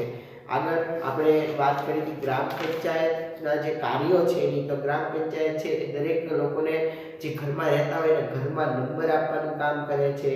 પીવાના પાણીની, ઘર વપરાશના પાણીની આ બધાની વ્યવસ્થા જે સવલત છે એ પણ ઊભી કરે છે. ગામની અંદર રોડ રસ્તા બનાવવાનું કામ કરે છે. ગામના જે રસ્તા છે એની સફાઈ કરે છે અને ગંદા પાણીનો નિકાલ પણ કરે છે. જાહેર મિલકતની જાળવણી કરે છે. આરોગ્ય વિશે જાળવણી પણ કરે છે. દીવાબત્તી, લાઇટ, પ્રકાશની વ્યવસ્થા છે એ પણ ગામ દ્વારા કરવામાં આવે છે. ગ્રામમાં પ્રાથમિક શિક્ષણ સહિતની જે સુવિધા છે એ ઉપરાંત ગ્રામની અંદર તો કે જાગૃતિ અને જે ફેલાવવાનું કામ છે એ પણ કરવામાં આવે છે. ગ્રામ વિકાસનું આયોજન છે એ પણ કરવામાં આવે છે. ગામના ખેતરોના પાકની સંભાળ, ગૌચરની જમીન છે એની જાળવણી એ પણ કરવામાં આવતી હોય છે. જમીન દફતરની જાળવણી છે એ પણ કરવામાં આવે છે. જન્મ મરણનું જે રજિસ્ટર છે એ નિભાવવાનું કામ છે એ પણ ગ્રામ પંચાયત દ્વારા કરવામાં આવે છે. તો આવી રીતે ગ્રામ પંચાયત દ્વારા અલગ અલગ પ્રકારના વિવિધ કાર્યો છે કરવામાં આવે છે અને સરકાર દ્વારા અને ખાસ ફાળો પણ આપવામાં આવતો હોય છે. ગ્રામ સભાની જો વાત કરીએ તો સામાન્ય ભાષામાં ગ્રામ સભા એટલે કે ગામના લોકોને ભેગા કરવા. ગ્રામ સભા એ ગામની ધારાસભા જેવી છે, તો કે ગામમાં રહેતી અને પુખ્ત વયના બધા સભ્યો છે એ ગ્રામ સભાના સભ્ય ગણાય છે. ગામની ધારાસભા ગણાય છે, બરાબર, જેની અંદર તો કે પુખ્ત વયના બધા સભ્યો છે એ ગ્રામ સભાના સભ્ય ગણાય છે અને ગ્રામ સભામાં હાજર રહેવાનો, મત આપવાનો અને કોઈ પણ દરખાસ્ત કરવાનો પણ દરેકને અધિકાર હોય છે. ગ્રામ પંચાયતમાં તો કે ઓછામાં ઓછું 2 વખત ગ્રામ સભાનું આયોજન કરવું ખૂબ ફરજિયાત હોય છે. ગ્રામ સભાના અધ્યક્ષ જે સરપંચ તરીકે ઓળખાય છે, અગાઉથી જાણ કરી અને ગ્રામ સભાની બેઠક પણ બોલાવવામાં આવે છે, જેમાં તાલુકા અને જિલ્લા કક્ષાએથી અધિકારીઓ છે હાજર હોય છે. ગામમાં ફરજ બજાવતા સરકારી કર્મચારી છે એ પણ હાજર રહે છે. ગ્રામ પંચાયતે કરવાના જે વિકાસ કામો છે એને પણ અગ્રતાનો ક્રમ આપવામાં આવે છે. જેમ કે ગામના લોકોએ રજૂ કરેલા જે પ્રશ્નો હોય છે, પ્રશ્નના આધારે તો કે પહેલા જે પ્રશ્ન ઊભો થયો હોય અને જે વધારે પડતી જરૂરિયાતવાળો પ્રશ્ન હોય એને વધારે અગ્રતા આપવામાં આવે છે. જેમ કે ગામના રસ્તા, પીવાનું પાણી છે, ગામની સફાઈ, લાઇટની સુવિધા, શિક્ષણ, આરોગ્યની સુવિધા વગેરેની ચર્ચા કરવામાં આવે છે. ગામના દરેક સભ્યએ જાગૃત રહી અને ગ્રામ સભાની અંદર અવશ્ય હાજરી પણ આપવી જોઈએ. ગામના પ્રશ્નો અને વિકાસના કામની પણ ચર્ચા થવી જોઈએ. તો જ ગામને પારદર્શક વહીવટ મળશે અને એ જ ગ્રામ સભાનો ઉદ્દેશ છે એ તો જ સફળ છે થશે. તલાટી કમોતરની પણ તમે મુલાકાત લઈ શકો છો. તમારા ગામ છે એના વિશે સંપૂર્ણ માહિતી તમે મેળવી શકો છો કે વસ્તી કેટલી છે ગામની, સ્ત્રી પુરુષો કેટલા છે, મહિલા સભ્યો કેટલા છે, આખું વિકાસના જે કાર્યો છે એની યાદી તમે કરી શકો છો. ત્યાર પછી આપણે સમરસ ગ્રામ પંચાયત વિશે જોયું હતું કે જેની અંદર તો ચૂંટણી વગર સર્વસંમતિથી વિના વિરોધે જે ગ્રામ પંચાયત છે એની રચના કરવામાં આવે અને સમરસ ગ્રામ પંચાયત કહેવામાં આવે છે. એમાં સહકાર, સુમેળ અને સંવાદિતા જળવાઈ રહે અને એમાં સ્થાનિક પ્રજા છે એ પણ વિકાસમાં ભાગ લે છે અને એ હેતુથી ઓક્ટોબર 2001માં ગ્રામ પંચાયતની અંદર ગ્રામ ગૃહ નિર્માણ અને ગ્રામ વિકાસ વિભાગ દ્વારા યોજના છે એ અમલમાં આવી છે, જેમાં સરકાર પણ ખાસ ફાળો આપે છે. ચૂંટણીના કારણે શું થાય તો કે વનદુક થાય છે, ઘણાને વેરઝેર થતું હોય, તો કે આ યોજના કરવાથી સરકાર એક તો ગ્રાન્ટ આપે છે પ્લસ વેરઝેર કોઈના વચ્ચે રહેતું નથી. ત્યાર પછી આપણે તાલુકા પંચાયત વિશે પણ વાત કરી હતી કે બીજું સ્તર એટલે તાલુકા પંચાયતની રચના, તો કે બેઠકો પ્રમાણે તાલુકાની વસ્તી નક્કી થાય છે. ઓછામાં ઓછા 16 અને વધુ 32 સભ્યો એમાં ચૂંટાયેલા હોય છે. મહિલા માટે 50% બેઠક અનામત રાખવામાં આવે છે. આ બેઠકના મતદાર છે એ તાલુકા પંચાયતના સભ્યને ચૂંટે છે।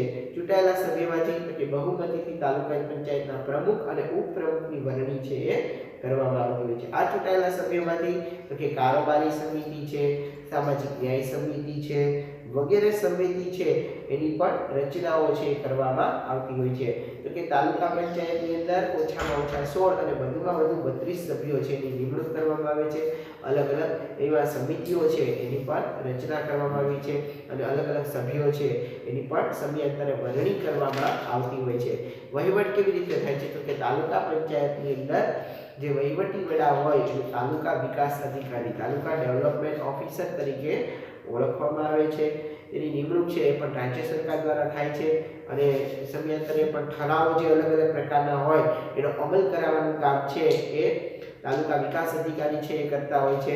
તમામ કર્મચારીઓ પર દેખરેખ રાખે છે અને તાલુકા પંચાયતનું જે વાર્ષિક અંદાજપત્ર બજેટ છે એ રજૂ પણ તેઓ કરે છે અને તૈયાર પણ તેઓ છે એ કરે છે। તાલુકા વિકાસ અધિકારી ખાસ નામ યાદ રાખજો, જે તાલુકા પંચાયતના વહીવટી વડા તરીકે આપણે ઓળખી શકીએ છીએ। ગામની અંદર તલાટી ક્રમબંધી જે વહીવટી વડા હોય છે, ઉપરાંત જિલ્લાની અંદર તો કે જિલ્લા વિકાસ અધિકારી। કાર્યો શું કરે છે તાલુકા પંચાયત તો કે જે ગામની અંદર ગ્રામ પંચાયત કરતી હોય છે એવા જ કાર્યો હોય છે, જેની અંદર આરોગ્ય વિષયક સેવાઓ પૂરી પાડવી, નવા નવા રોગો આવેલા હોય તો નવા નવા રોગો પ્રત્યે જાગૃતિ ફેલાવવાનું કાર્ય છે। આ ઉપરાંત રસીકરણ કરવાનું કામ છે એ તાલુકાની અંદર જે સ્વાસ્થ્ય અને આરોગ્ય સેવાઓ પૂરી પાડવાનું કામ છે એ તાલુકા પંચાયત દ્વારા થાય છે। રોગચાળા હોય તો એને નિયંત્રણની કામગીરી કરવાનું કામ પણ તાલુકા પંચાયત દ્વારા થાય છે। ગામની અંદર તો કે માર્ગો બનાવવા, માર્ગો ખાલી બનાવવા નહીં પણ એની જાળવણી કરવાનું કામ છે પણ તાલુકા પંચાયત છે એના દ્વારા થાય છે। કે રોડ છે બની ગયા તો રોડ છે એના વિકાસના કામો, આ ઉપરાંત જો રોડ છે તો કે એની અંદર કંઈ બીજી કોઈ મુશ્કેલી ઊભી થઈ હોય તો એ સમારકામ કરવાની જવાબદારી એ પણ તાલુકા પંચાયતની રહે છે। પ્રાથમિક શાળાની સ્થાપના કરવી, સંચાલન કરવું એ દરેક કાર્યો છે એ ગ્રામ પંચાયત દ્વારા કરવામાં આવે છે। સ્ત્રી કલ્યાણ, યુવક પ્રવૃત્તિ, સામાજિક પ્રવૃત્તિ, વિકાસ અને સહાય પૂરી પાડવાનું જે કામ છે એ પણ તાલુકા પંચાયત દ્વારા કરવામાં આવે છે। પૂર, આગ, અકસ્માત જેવા આકસ્મિક સંજોગોની અંદર પણ મદદ કરવાનું કામ છે એ તાલુકા પંચાયત દ્વારા થાય છે। તીર્થગ્રામ યોજના છે કે જેની અંદર સરકાર દ્વારા નવી યોજના દાખલ કરવામાં આવી છે 2014 થી 21 જુલાઈથી, જેની અંદર રાજ્ય સરકાર અનુદાન ફાળવતી હોય છે। તો કે બહુ એના રૂલ્સ થોડાક અઘરા છે કે જેમાં 5 વર્ષમાં ગામમાં કોઈ પ્રકારનો ગુનો નોંધાયેલો ન હોવો જોઈએ તો એ ગ્રામને તીર્થગ્રામ યોજના છે એનો એવોર્ડ આપવામાં આવે છે। 5 વર્ષની અંદર કોઈ પણ પ્રકારનો ગુનો છે ગામમાં ન નોંધાયેલો હોવો જોઈએ। બીજું સેકન્ડ પોઈન્ટ છે કે કોઈ માદક કે કેફી દ્રવ્યો છે, તમાકુ, ગુટકા, સિગારેટ જેનું ઉત્પાદન પણ ન થતું હોવું જોઈએ અને વેચાણ પણ ન થતું હોવું જોઈએ અને કોઈ સેવન પણ ન કરતું હોવું જોઈએ। ગામમાં સ્વચ્છતા જળવાવી જોઈએ। કન્યા કેળવણીનો દર છે કેવો હોવો જોઈએ, ખૂબ ઊંચો હોવો જોઈએ અને જે પુરુષ બાળકો છે એમનો દર કદાચ ઓછો હોય તો ચાલે પણ કન્યાનો દર ઊંચો હોવો જોઈએ। અપવ્યયનો દર પણ નીચો હોવો જોઈએ। અપવ્યય એટલે કે સ્થગિતતા, અમુક કારણોસર બાળકો છે એ શાળાએ છોડી દેતા હોય છે તો આવી જે અપવ્યય છે એની સ્થિતિ પણ ન હોવી જોઈએ। ગામડાની અંદર ઘણા બધા બાળકો છે એ પોતે શિક્ષણ નથી લઈ શકતા, તેમને ખેતીના કાર્યમાં જોડવામાં આવતા હોય છે અથવા તો ઘરની કોઈ બીજી જવાબદારીઓ સોંપવામાં આવતી હોય છે। ઉપરાંત અન્ય માપદંડોના આધારે છે એ તીર્થગ્રામ પસંદ કરવામાં આવે છે। લોકોમાં સદભાવના વધે, એકતા જળવાય, ભાઈચારાની ભાવના વધે, આવા બધા ઉદ્દેશ્ય સાથે તીર્થગ્રામ યોજના અમલમાં આવી છે। પાવનગામ યોજના, તીર્થગ્રામ યોજનાની જેમ છેલ્લા 3 વર્ષમાં ગામમાં કોઈ ગુનો નોંધાયેલો ન હોય તેવા ગામને પાવનગામ તરીકે પસંદ કરી અને 1 લાખ રૂપિયા સુધીનું અનુદાન છે સરકાર દ્વારા ફાળવવામાં આવતું હોય છે। બરાબર, એ આપણે વાત કરી લીધી છે। હવે આપણે જિલ્લા પંચાયત વિશે ડિટેલમાં માહિતી પ્રાપ્ત કરીએ। જિલ્લા પંચાયત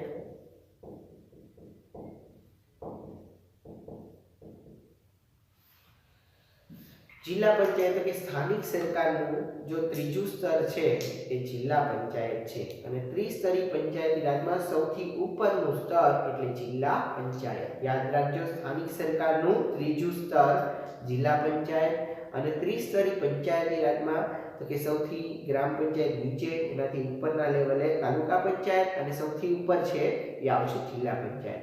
રચના કેવી રીતે થાય છે તો કે જિલ્લા પંચાયતની અંદર સભ્ય સંખ્યા ઓછામાં ઓછી 32 અને વધુમાં વધુ 52 હોય છે. જિલ્લા પંચાયતની અંદર સભ્ય સંખ્યા ઓછામાં ઓછી 32 વધુમાં વધુ 52. જિલ્લાની વસ્તીના આધારે જિલ્લા પંચાયતની બેઠક છે એ નક્કી થાય છે. જિલ્લાની જે વસ્તી છે વસ્તીના આધારે તો કે જિલ્લા પંચાયતની બેઠક નક્કી કરવામાં આવે છે, જેમાં 50% બેઠક મહિલા માટે અનામત રાખવામાં આવેલી હોય છે.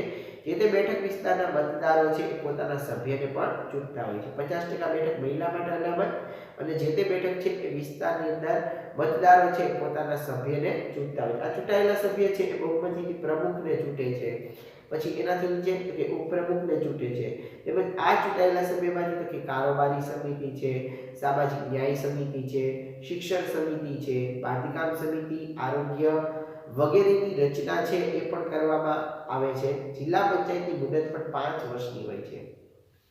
ઓછામાં ઓછા 32 સભ્ય અને વધુ વધુ 52 સભ્ય યાદ રાખજો, એ આપણે બોર્ડ ઉપર નોટ કરશું.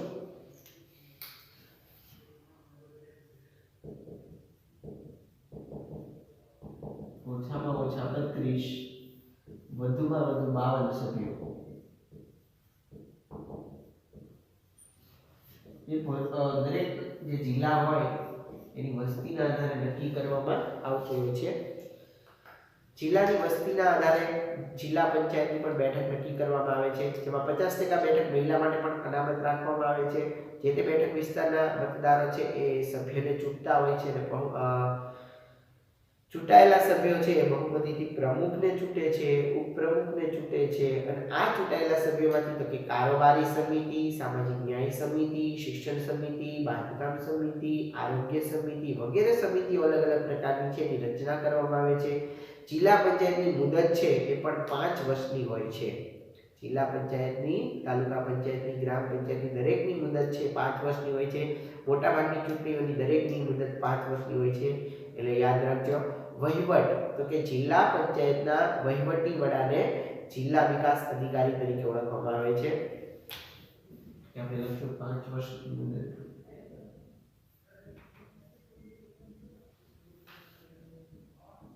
જિલ્લા વિકાસ અધિકારી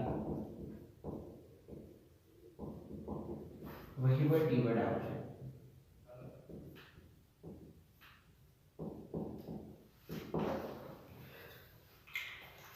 જેને ડીડીઓ તરીકે ઓળખવામાં આવે છે, ડિસ્ટ્રિક્ટ ડેવલપમેન્ટ ઓફિસર. તેની નિમણૂક છે એ પણ રાજ્ય સરકાર દ્વારા કરવામાં આવતી હોય છે. રાજ્ય સરકારની જે યોજના છે એનું સંકલન, એનો અમલ એ પણ જિલ્લા પંચાયત છે એ કરે છે. તો જિલ્લા પંચાયતના વહીવટી વડા એટલે જિલ્લા વિકાસ અધિકારી, ડીડીઓ, ડિસ્ટ્રિક્ટ ડેવલપમેન્ટ ઓફિસર, એની નિમણૂક પણ રાજ્ય સરકાર કરે છે. રાજ્ય સરકારની જે યોજના છે એનું સંકલન, એનો અમલ એ દરેક વસ્તુ છે જિલ્લા પંચાયત દ્વારા થાય છે. કાર્યો કયા કયા છે તો કે જિલ્લા પંચાયત, ગ્રામ પંચાયત અને તાલુકા પંચાયતની પ્રવૃત્તિઓનું નિયંત્રણ અને સહાયનું કાર્ય કરે છે. કાર્યો કયા કયા તો કે જિલ્લા પંચાયત છે, ગ્રામ પંચાયત અને તાલુકા પંચાયતની જે પ્રવૃત્તિઓ છે એની પર નિયંત્રણ રાખે છે, જે સહાય કરે છે, એની પર દેખરેખ રાખે છે. રાજ્ય સરકારની મહેસૂલ, શિક્ષણ, સહકાર, સિંચાઈ, પશુસંવર્ધન, કૃષિ વગેરે પ્રવૃત્તિઓનું જિલ્લા કક્ષાએ સંચાલન અને નિયંત્રણ પણ થાય છે. રાજ્ય સરકારની અંદર જે મહેસૂલ બરાબર ઉઘરાવવામાં આવતો હોય, જે શિક્ષણ છે, સહકાર, સિંચાઈ, પશુ, પછી સંવર્ધન, કૃષિ વગેરે પ્રવૃત્તિઓનું જિલ્લા કક્ષાએ સંચાલન નિયંત્રણ છે પણ કરવામાં આવે છે. જિલ્લા આરોગ્ય અધિકારી, જિલ્લા પ્રાથમિક શિક્ષણ અધિકારી, જિલ્લા ખેતીવાડી અધિકારી, જિલ્લા સમાજ કલ્યાણ અધિકારી, નાયબ કાર્યપાલક ઇજનેર વગેરે અધિકારીઓ જિલ્લા પંચાયતના કાર્ય છે ને સંભાળે છે. આ બધા છે એ જિલ્લા પંચાયતના કાર્યો સંભાળે છે.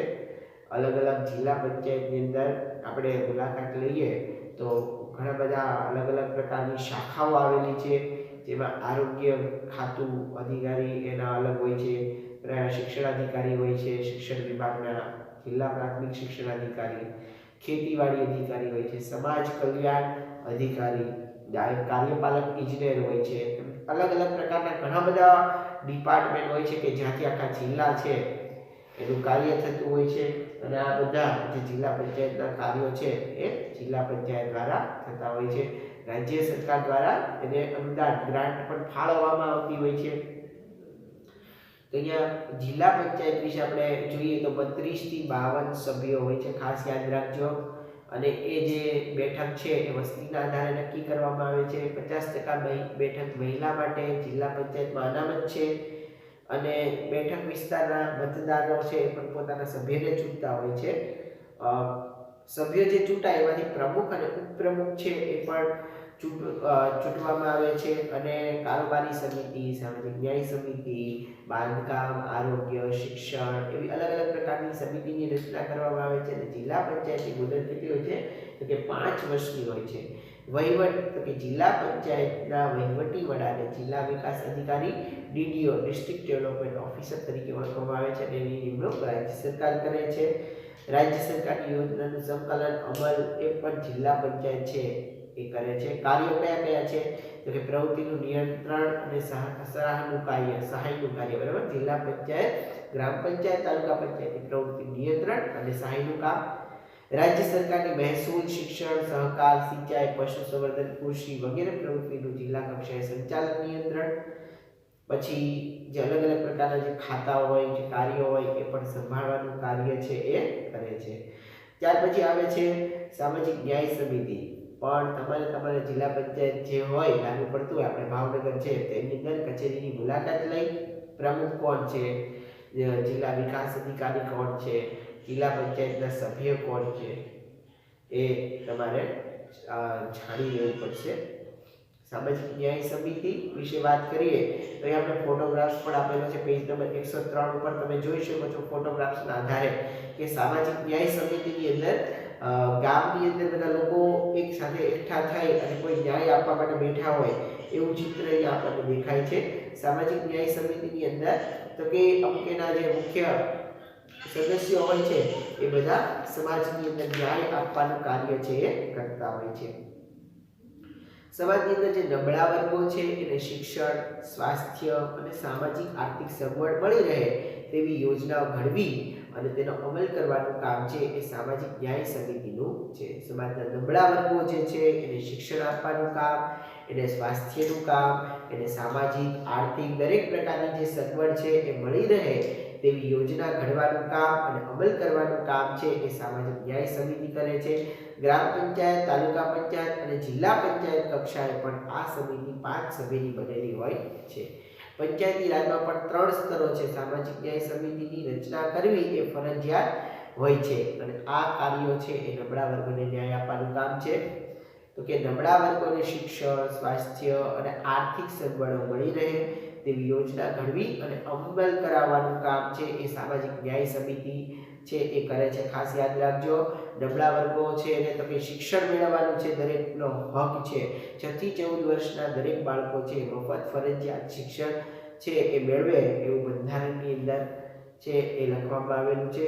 સ્વાસ્થ્ય દરેકનું સારી રીતે જળવાઈ રહે, સામાજિક આર્થિક સગવડો મળી રહે એવી યોજનાઓ અલગ અલગ પ્રકારની ઘડવામાં આવી છે અને એ યોજનાનો લાભ દરેક લોકો સુધી પહોંચે એ કામ સામાજિક ન્યાય સમિતિ કરે છે. ગ્રામ પંચાયત, તાલુકા પંચાયત, જિલ્લા પંચાયત કક્ષાએ આ સમિતિ 5 સભ્યોની બનેલી હોય છે.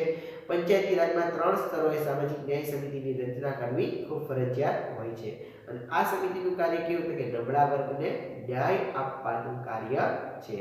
શહેરી પ્રશાસન તો કે આપણા દેશની અંદર 1 લાખ કે તેથી વધુ વસ્તી ધરાવતા શહેરોમાં નગરપાલિકા અને 5 લાખ કે તેથી વધુ વસ્તી ધરાવતા શહેરમાં મહાનગરપાલિકા એ સ્થાનિક સ્વરાજ્યની સંસ્થા ગણાય છે. 1 લાખથી વધુ વસ્તી ધરાવતા શહેરમાં નગરપાલિકા અને 5 લાખથી વધુ વસ્તી ધરાવતા શહેરોમાં મહાનગરપાલિકા એ સ્થાનિક સ્વરાજ્યની સંસ્થાઓ ગણાય છે. વસ્તીના આધારે આ વિસ્તારો નક્કી કરવામાં આવે છે. એમાં સામાન્ય રીતે દર 5 વર્ષે ચૂંટણી કરવામાં આવે છે. શહેરના મતાધિકાર ધરાવતા તમામ મતદારો છે પણ ચૂંટણીમાં ભાગ લઈ શકે છે. નગરપાલિકા વિશે જોઈએ તો સામાન્ય રીતે 25,000 થી વધુ વસ્તીવાળા શહેરમાં નગરપાલિકા હોય છે. અહીંયા લખીએ શહેરી પ્રશાસનની અંદર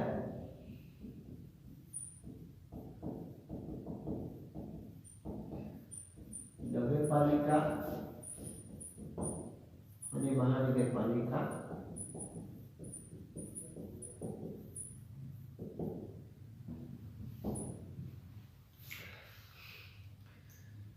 1 લાખથી વધુ વસ્તી ધરાવતા શહેરમાં નગરપાલિકા હોય છે અને 5 લાખથી વધુ વસ્તી હોય તો મહાનગરપાલિકા. ખાસ આ બે વસ્તુ યાદ રાખજો. 1 લાખથી વધુ વસ્તી નગરપાલિકા, 5 લાખથી વધુ વસ્તી મહાનગરપાલિકા. મહાનગરપાલિકા ગુજરાતની અંદર 8 આવેલી છે, જેની અંદર અમદાવાદ, વડોદરા, સુરત, રાજકોટ, જામનગર, પોરબંદર, ભાવનગર, ગાંધીનગર એ 8 સ્થાનિક સ્વરાજ એ 8 મહાનગરપાલિકા જે સ્થાનિક સ્વરાજ્યની સંસ્થા છે એ શહેરી પ્રશાસનની આવેલી છે.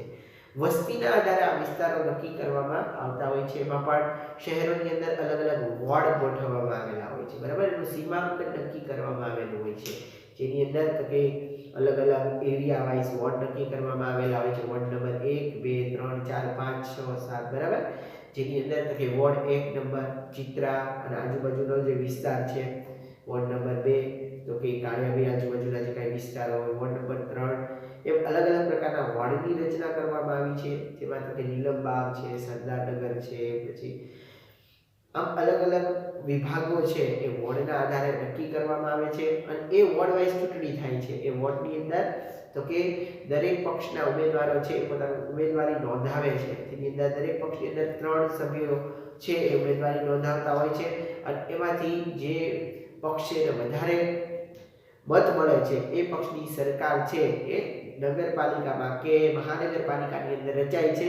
એ જે સરકાર રચાય એને ક્યાં પ્રતિનિધિત્વ કરવાનું હોય છે તો કે ભાવનગરની અંદર હોય અથવા તો કોઈ પણ બીજા નગરોની અંદર હોય તો એની અંદર મહાનગરપાલિકા આવેલી હોય છે. એ ઓફિસની અંદર તો કે એમાં પણ અલગ અલગ પ્રકારના ખાતાઓ આવેલા હોય છે, વિભાગો આવેલા હોય છે.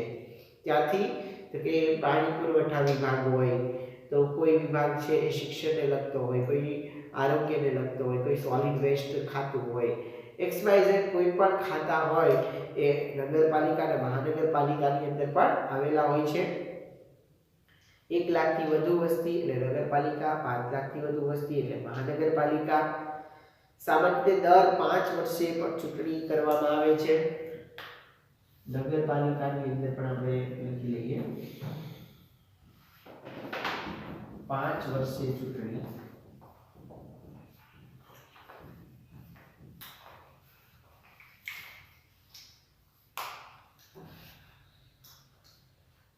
નગરપાલિકાની સભ્ય સંખ્યા કેટલી હોય છે તો નગરપાલિકાની અંદર 25,000 થી વધુ વસ્તીવાળા શહેરોમાં નગરપાલિકા હોય છે.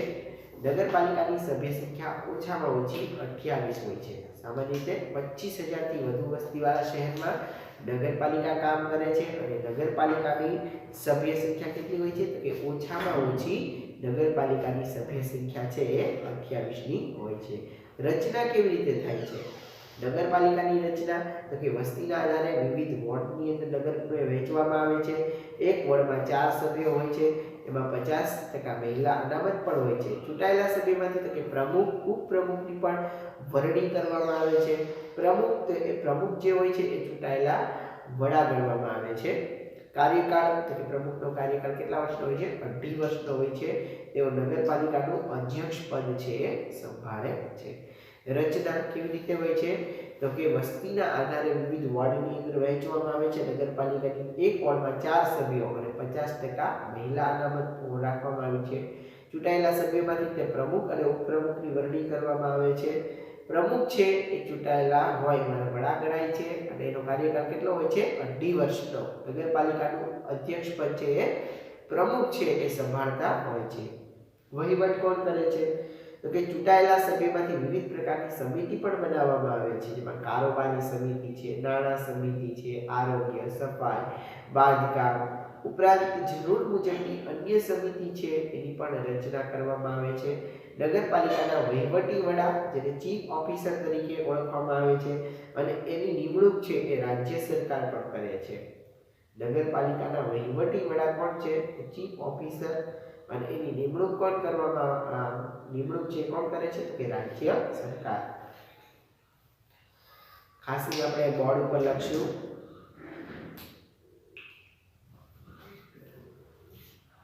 5 વર્ષે ચૂંટણી, પ્રમુખ વડા હોય છે,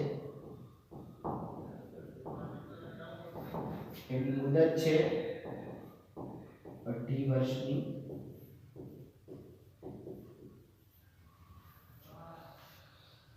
અને મતાધિકાર ધરાવતા તમામ મતદારો ચૂંટણીમાં ભાગ લઈ શકે છે. નગરપાલિકાની સભ્ય સંખ્યા ઓછામાં ઓછી 28 હોય છે. સામાન્ય રીતે 25,000 થી વધુ વસ્તીવાળા શહેરની અંદર નગરપાલિકા હોય છે અને નગરપાલિકાની સભ્ય સંખ્યા કેટલી હોય છે તો કે ઓછામાં ઓછી 28 ની તો હોય જ છે. રચના કેવી રીતે થાય છે તો કે નગરપાલિકાના વિસ્તારને વસ્તીના આધારે વિવિધ વોર્ડમાં પણ વહેંચવામાં આવે છે. એક વોર્ડની અંદર 4 સભ્યો હોય છે, એમાં 50% મહિલા અનામતના સભ્યો પણ હોય છે, જેમાંથી ચૂંટાયેલા સભ્યોમાંથી પ્રમુખ, ઉપપ્રમુખ બધાની પણ વરણી કરવામાં આવે છે. પ્રમુખ ચૂંટાયેલા વડા છે અને એનો કાર્યકાળ 18 વર્ષનો હોય છે. પછી વહીવટી કામની અંદર જો જોવા જાય તો ચૂંટાયેલા સભ્યોમાંથી વિવિધ સમિતિ પણ બનાવવામાં આવે છે અને એ સમિતિની અંદર તો કે કારોબારી સમિતિ, નાણાં સમિતિ, આરોગ્ય, સફાઈ, બાંધકામ વગેરે ઉપરાંત જરૂર મુજબની અન્ય સમિતિ છે એ પણ રચવામાં આવે છે નગરપાલિકાની અંદર. નગરપાલિકાના વહીવટી વડા ચીફ ઓફિસર ગણાય છે. તેની નિમણૂક રાજ્ય સરકાર કરે છે. ખાસ યાદ રાખજો, નગરપાલિકાની ચૂંટણી પણ 5 વર્ષે થાય છે અને નગરપાલિકાના વહીવટી વડા ચીફ ઓફિસર જેટલા વહીવટી વડા છે એની નિમણૂક સરકાર દ્વારા થાય છે. ખાસ યાદ રાખજો, રાજ્ય સરકાર કરે છે. કાર્યો કયા કયા કરે છે તો નગરપાલિકા દ્વારા નગરજનોની સુવિધા માટેના કાર્યો હાથ ધરવામાં આવે છે. પાણી પુરવઠાની વ્યવસ્થા છે એ પણ નગરપાલિકા દ્વારા નગરજનની સુવિધા માટે આપવામાં આવે છે. પાણી પુરવઠાની વ્યવસ્થા છે. રસ્તા અને ગંદા પાણીના નિકાલ અને સફાઈની વ્યવસ્થા, રસ્તા, ગંદા પાણી અને નિકાલ અને સફાઈની વ્યવસ્થા, જન્મ મરણ અને લગ્ન નોંધણીની કામગીરી છે એ પણ કરવામાં આવે છે નગરપાલિકા દ્વારા. આપણે ભાવનગરની અંદર મહાનગરપાલિકાની અંદર પણ અલગ અલગ વિભાગો આવેલા છે, જેમાં જન્મ મરણની નોંધણી, લગ્નની નોંધણીની કામગીરી થાય છે. પાણી પુરવઠા વિભાગ પણ આવેલા હોય છે, જેમાં પાણી પુરવઠાની વ્યવસ્થા વિચારવામાં આવે છે. રસ્તા, ગંદા પાણીના નિકાલની સફાઈની વ્યવસ્થા માટે સોલિડ વેસ્ટ વિભાગ આવેલો હોય છે. નગર નિયોજન અને શિક્ષણની વ્યવસ્થા પણ કરવામાં આવે છે. શિક્ષણ દરેકને મળી રહે એવા પૂરતા પ્રયત્નો કરવામાં આવે છે. નગર નિયોજન કરવામાં આવે છે, આખું આયોજન. અગ્નિશમન, અખાદ્ય પદાર્થના વેચાણ સામે કાર્યવાહી, દબાણ ખાતું હોય છે, બરાબર. કોઈ અખાદ્ય પદાર્થ હોય જે ન ખાઈ શકાય એવા પદાર્થો છે ને વેચાણ સામે કાર્યવાહી પણ કરવાનું છે એ નગરપાલિકાનું કાર્ય છે. બગીચા, પુસ્તકાલય વગેરે સુવિધાઓ આપવાનું કામ છે એ પણ નગરપાલિકા છે એ કરે છે. સાંસ્કૃતિક ભવનો એ સભાગૃહનું નિર્માણ અને સાર સંભાળ છે એ પણ નગરપાલિકા દ્વારા થાય છે. સાંસ્કૃતિક ભવનો છે કે સભાગૃહનું નિર્માણ અને સાર સંભાળ. શહેરી વિસ્તારમાં આવેલી નગરપાલિકાની કચેરીની મુલાકાત તમે લઈ શકો છો, માહિતી મેળવી શકો છો. તમારા વોર્ડમાં રહેતા સભ્યના નામ પણ તમે લખી શકો છો. ત્યાર પછી મહાનગરપાલિકા વિશે જોઈએ. નગરપાલિકા ઉપરાંત પછી આવે છે મહાનગરપાલિકા. તો કે મહાનગરપાલિકાની અંદર જો જોવા જઈએ આપણે તો કે એની સભ્ય સંખ્યા છે એ વસ્તીના આધારે નક્કી કરવામાં આવે છે. મહાનગરપાલિકાની અંદર સભ્ય સંખ્યા વસ્તીના આધારે નક્કી થાય છે. મહાનગરપાલિકાના સભ્યને શું કહેવામાં આવે છે તો કે કોર્પોરેટર, કાઉન્સિલર તરીકે આપણે ઓળખીએ છીએ. મહાનગરપાલિકાના સભ્યને શું નામે ઓળખવામાં આવે છે તો કે કોર્પોરેટર, કાઉન્સિલર. તમારા દરેકના વોર્ડની અંદર તમે જ્યારે રહો છો મહાનગરપાલિકામાં, ભાવનગરમાં, ત્યાં દરેક તમારા એરિયાના કોર્પોરેટર હશે, એનું નામ પણ તમે જાણી શકો છો. મહાનગરપાલિકાના જે વડા છે એને મેયર તરીકે ઓળખવામાં આવે છે અને મેયરની ચૂંટણી છે એ દર 18 વર્ષે મેયર છે બદલાતા હોય છે. ગુજરાતની અંદર 8 મહાનગરપાલિકાઓ આવેલી જોવા મળે છે. અહીંયા આપણે બોર્ડ ઉપર થોડું નોટ કરી લઈએ.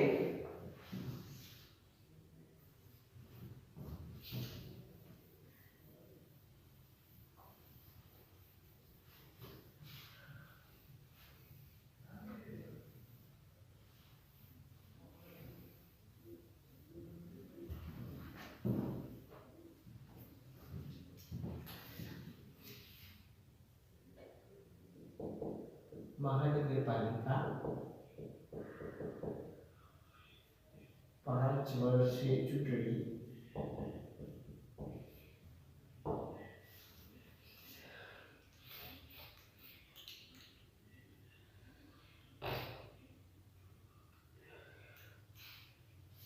મહાનગરપાલિકાના સભ્યને કોર્પોરેટર તરીકે ઓળખવામાં આવે છે.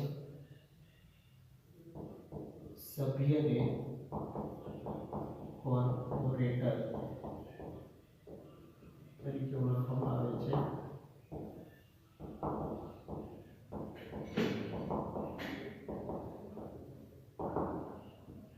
વડા મેયર 2.5 વર્ષે ચૂંટણી 2.5 વર્ષની મુદત હોય છે. બરાબર.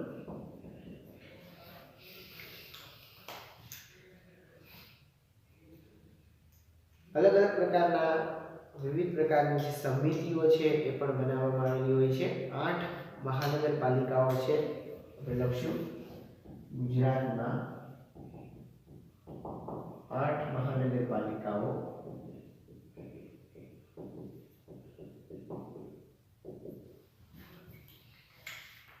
તો રચના કેવી રીતે થઈ છે કે મહાનગરપાલિકાને વિવિધ વોર્ડની અંદર વહેંચવામાં આવી હોય છે. તેમાં 75,000 ની વસ્તીએ એક વોર્ડ બનાવવામાં આવે છે. મહાનગરપાલિકાને વિવિધ વોર્ડની અંદર વહેંચવામાં આવે છે. 75,000 ની વસ્તીએ એક વોર્ડ બનાવવામાં આવે છે, જેમાં 4 સભ્યો હોય છે. 50% મહિલા અનામત સભ્યો પણ હોય છે. શહેરના મતાધિકાર ધરાવતા તમામ મતદારો ચૂંટણીમાં મતદાન કરી શકે અને પોતાના વિસ્તારના કોર્પોરેટરને ચૂંટે છે. વિવિધ વોર્ડમાંથી ચૂંટાયેલા જે સભ્યો બહુમતીથી પોતાના માંથી મેયરને ચૂંટી કાઢે છે. વિવિધ વોર્ડમાંથી ચૂંટાયેલા જે સભ્યો છે એ બહુમતીથી પોતાનામાંથી કોને ચૂંટે છે? તો મેયરને ચૂંટી કાઢે છે.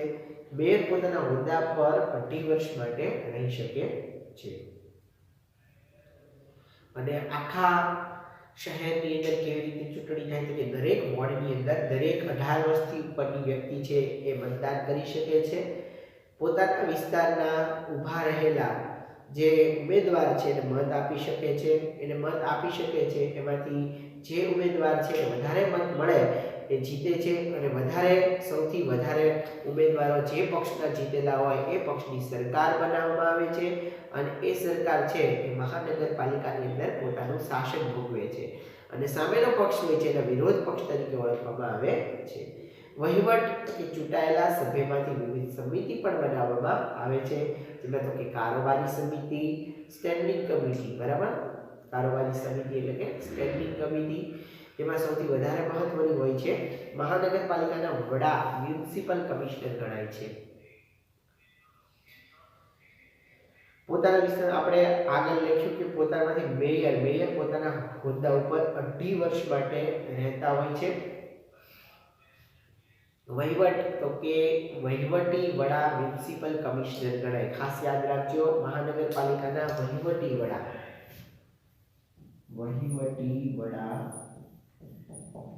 મ્યુનિસિપલ કમિશનર ગણાય છે.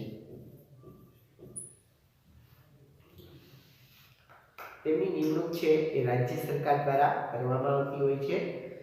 કાર્ય તો શહેરી વિસ્તારમાં વસ્તી વધારે હોય છે, આથી નાગરિકોની સુખાકારી અને શહેરના વિકાસ માટે વધુ જવાબદારીપૂર્વક કામગીરી છે એમણે કરવાની હોય છે. જાહેર સ્વચ્છતા અને આરોગ્યની જાળવણી કરવી, પીવાના ચોખ્ખા પાણીની વ્યવસ્થા અને વિતરણનું કામ છે એ પણ કરવાનું હોય છે. ગટર વ્યવસ્થા, સાફ સફાઈ, ગંદા કચરાનો નિકાલ કરવો, રસ્તા બનાવવા એની જાળવણી કરવી, રસ્તા ઉપર લાઇટ છે એની વ્યવસ્થા કરવી, પ્રાથમિક શિક્ષણ દરેક બાળકોને મળી રહે એની વ્યવસ્થા, પુસ્તકાલય બનાવવા, ક્રીડાંગણો, રમતના મેદાનો બનાવવા, બાગ બગીચા બનાવવા. આપણે ભાવનગરમાં પણ ઘણા બધા સરકારી પુસ્તકાલયો છે, રમતના મેદાનો છે, બાળકો માટેના બાગ બગીચા છે, પ્લે ગાર્ડન જેવા. ખાદ્ય સામગ્રીમાં થતી જે ભેળસેળ છે એની ઉપર પણ દરોડો પાડી અને અટકાવી શકે છે. જન્મ મરણ અને લગ્નની નોંધણી કરવી એ પણ એમનું કાર્ય છે.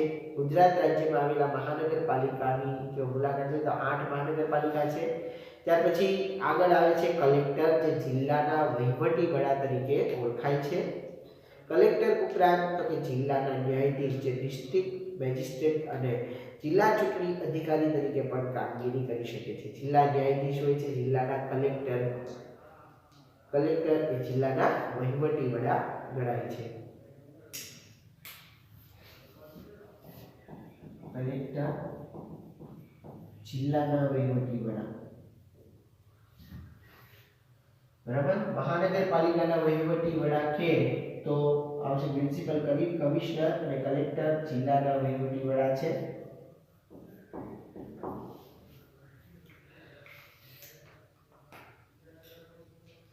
ઉપરાંત ન્યાયાધીશ અને જિલ્લા ચૂંટણી વિકાસ તરીકેની કામગીરી પણ કરી શકે છે.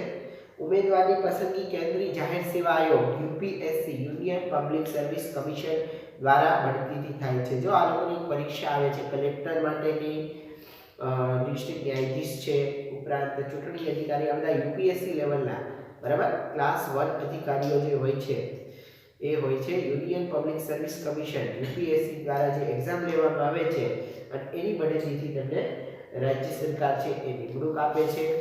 તેઓ જિલ્લાની અંદર વહીવટી વ્યવસ્થા જાળવવાનું કામ કરે છે. જિલ્લાની અંદર જીવન જરૂરિયાતની ચીજ વસ્તુની અછત ન સર્જાય એ માટે પણ નિશ્ચિત કરવાનું કાર્ય કલેક્ટરનું હોય છે. કલેક્ટર તો કે સમગ્ર જિલ્લાના વહીવટી વડા ગણાય છે. યાદ રાખજો, કલેક્ટર સમગ્ર જિલ્લાના વહીવટી વડા ગણાય છે. જિલ્લાની અંદર તો કે જીવન જરૂરિયાતની ચીજ વસ્તુની અછત ન સર્જાય એ પણ કામ કરે છે.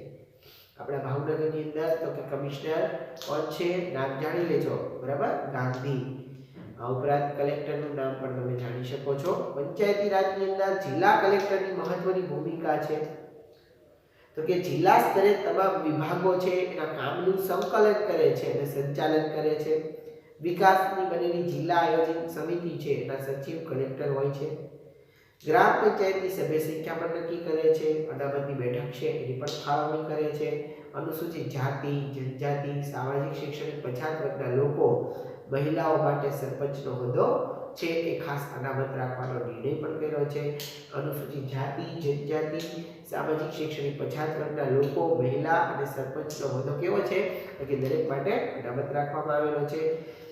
કેન્દ્રીય જાહેર સેવા એટલે યુપીએસસી દ્વારા લેવાતી જે પરીક્ષા છે એમાં પણ વિદ્યાર્થીઓને માર્ગદર્શન આપવું, આઈએએસ, આઈપીએસ, આઈએફએસ અંગે માહિતી આપવી, જિલ્લા કક્ષાએ ફરજ બજાવતા આઈએએસ કક્ષાના, આઈપીએસ કક્ષાના જે અધિકારી છે એના નામ જણાવવા, રાજ્ય સેવા આયોગ જીપીએસસી દ્વારા લેવાતી પરીક્ષા અંગે માહિતી આપવી, એમ દરેક કાર્ય છે કરવામાં આવે છે. મામલતદાર તાલુકા કક્ષાના વહીવટી અધિકારી તરીકે ઓળખાય છે. તેઓની પસંદગી કોણ કરે છે તો કે રાજ્ય સેવા આયોગ ગુજરાતની અંદર જીપીએસસી દ્વારા.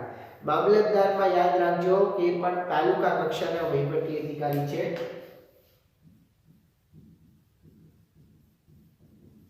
તાલુકા કક્ષાના વહીવટી અધિકારી.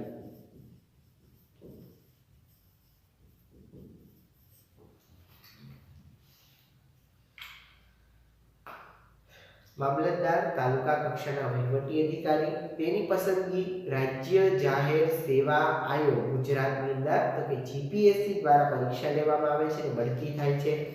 મામલતદાર સરેરાશ 50 કે તેથી વધુ ગામના સમૂહના બનેલા તાલુકાના મહેસૂલી વડા છે. મામલતદાર સરેરાશ 50 કે તેથી વધુ ગામનો જે સમૂહ હોય એના મહેસૂલી વડા છે. તાલુકા ન્યાયાધીશ એક્ઝિક્યુટિવ મેજિસ્ટ્રેટ તરીકે પણ કાયદા વ્યવસ્થાની સ્થિતિ માટે કલેક્ટર સીધી રીતે જવાબદાર હોય છે. સ્થાનિક સ્વરાજ્યની ચૂંટણી માટે મતદાર યાદી તૈયાર કરાવવી, ચૂંટણી યોજવી, વિવિધ પ્રકારના દાખલા અને પ્રમાણપત્ર આપવા, મધ્યાહન ભોજન યોજના એનું સંચાલન, નિયંત્રણ કાર્ય, કુદરતી આપત્તિ સમયે રાહત બચાવની કામગીરી વગેરે કાર્યો છે એ મામલતદાર દ્વારા કરવામાં આવે છે. તો કે સ્થાનિક સ્વરાજ્યની ચૂંટણી માટે મતદાર યાદી તૈયાર કરવી, ચૂંટણીઓ યોજવી, વિવિધ પ્રકારના દાખલા અને પ્રમાણપત્ર આપવા, મધ્યાહન ભોજનનું સંચાલન કરવું, નિયંત્રણ કાર્ય કરવું, કુદરતી આપત્તિ સમયે રાહત બચાવની કામગીરી, આ કામ મામલતદાર કરે છે તાલુકા લેવલે. બરાબર. લોક અદાલત. લોક અદાલત એટલે કે ગરીબ, સામાજિક રીતે જે પછાત વર્ગના લોકો છે, જે કુદરતી આપત્તિનો ભોગ બનનારા વ્યક્તિઓ છે, ઓછી આવક ધરાવનાર કોઈ પણ કારણથી ન્યાય મેળવવામાં જો વંચિત રહી જાય, વંચિત છે એ ન રહે એ માટે લોક અદાલત છે સ્થાપિત કરવામાં આવી છે, જેમાં પછાત વર્ગના લોકો છે કુદરતી આપત્તિનો કોઈ ભોગ બન્યો હોય, કોઈ ઓછી આવક ધરાવતા હોય, કોઈને કોઈ કારણસર કોઈ ન્યાય મેળવવામાં વંચિત ન રહે એ માટે લોક અદાલત છે એ સ્થાપવામાં આવી હોય છે અને બંને પક્ષ છે એ સંમત હોય છે. લોક અદાલત બોલાવવામાં આવે છે. લોક અદાલત એ તકરાર નિવારણનો શ્રેષ્ઠ વિકલ્પ ગણાય છે.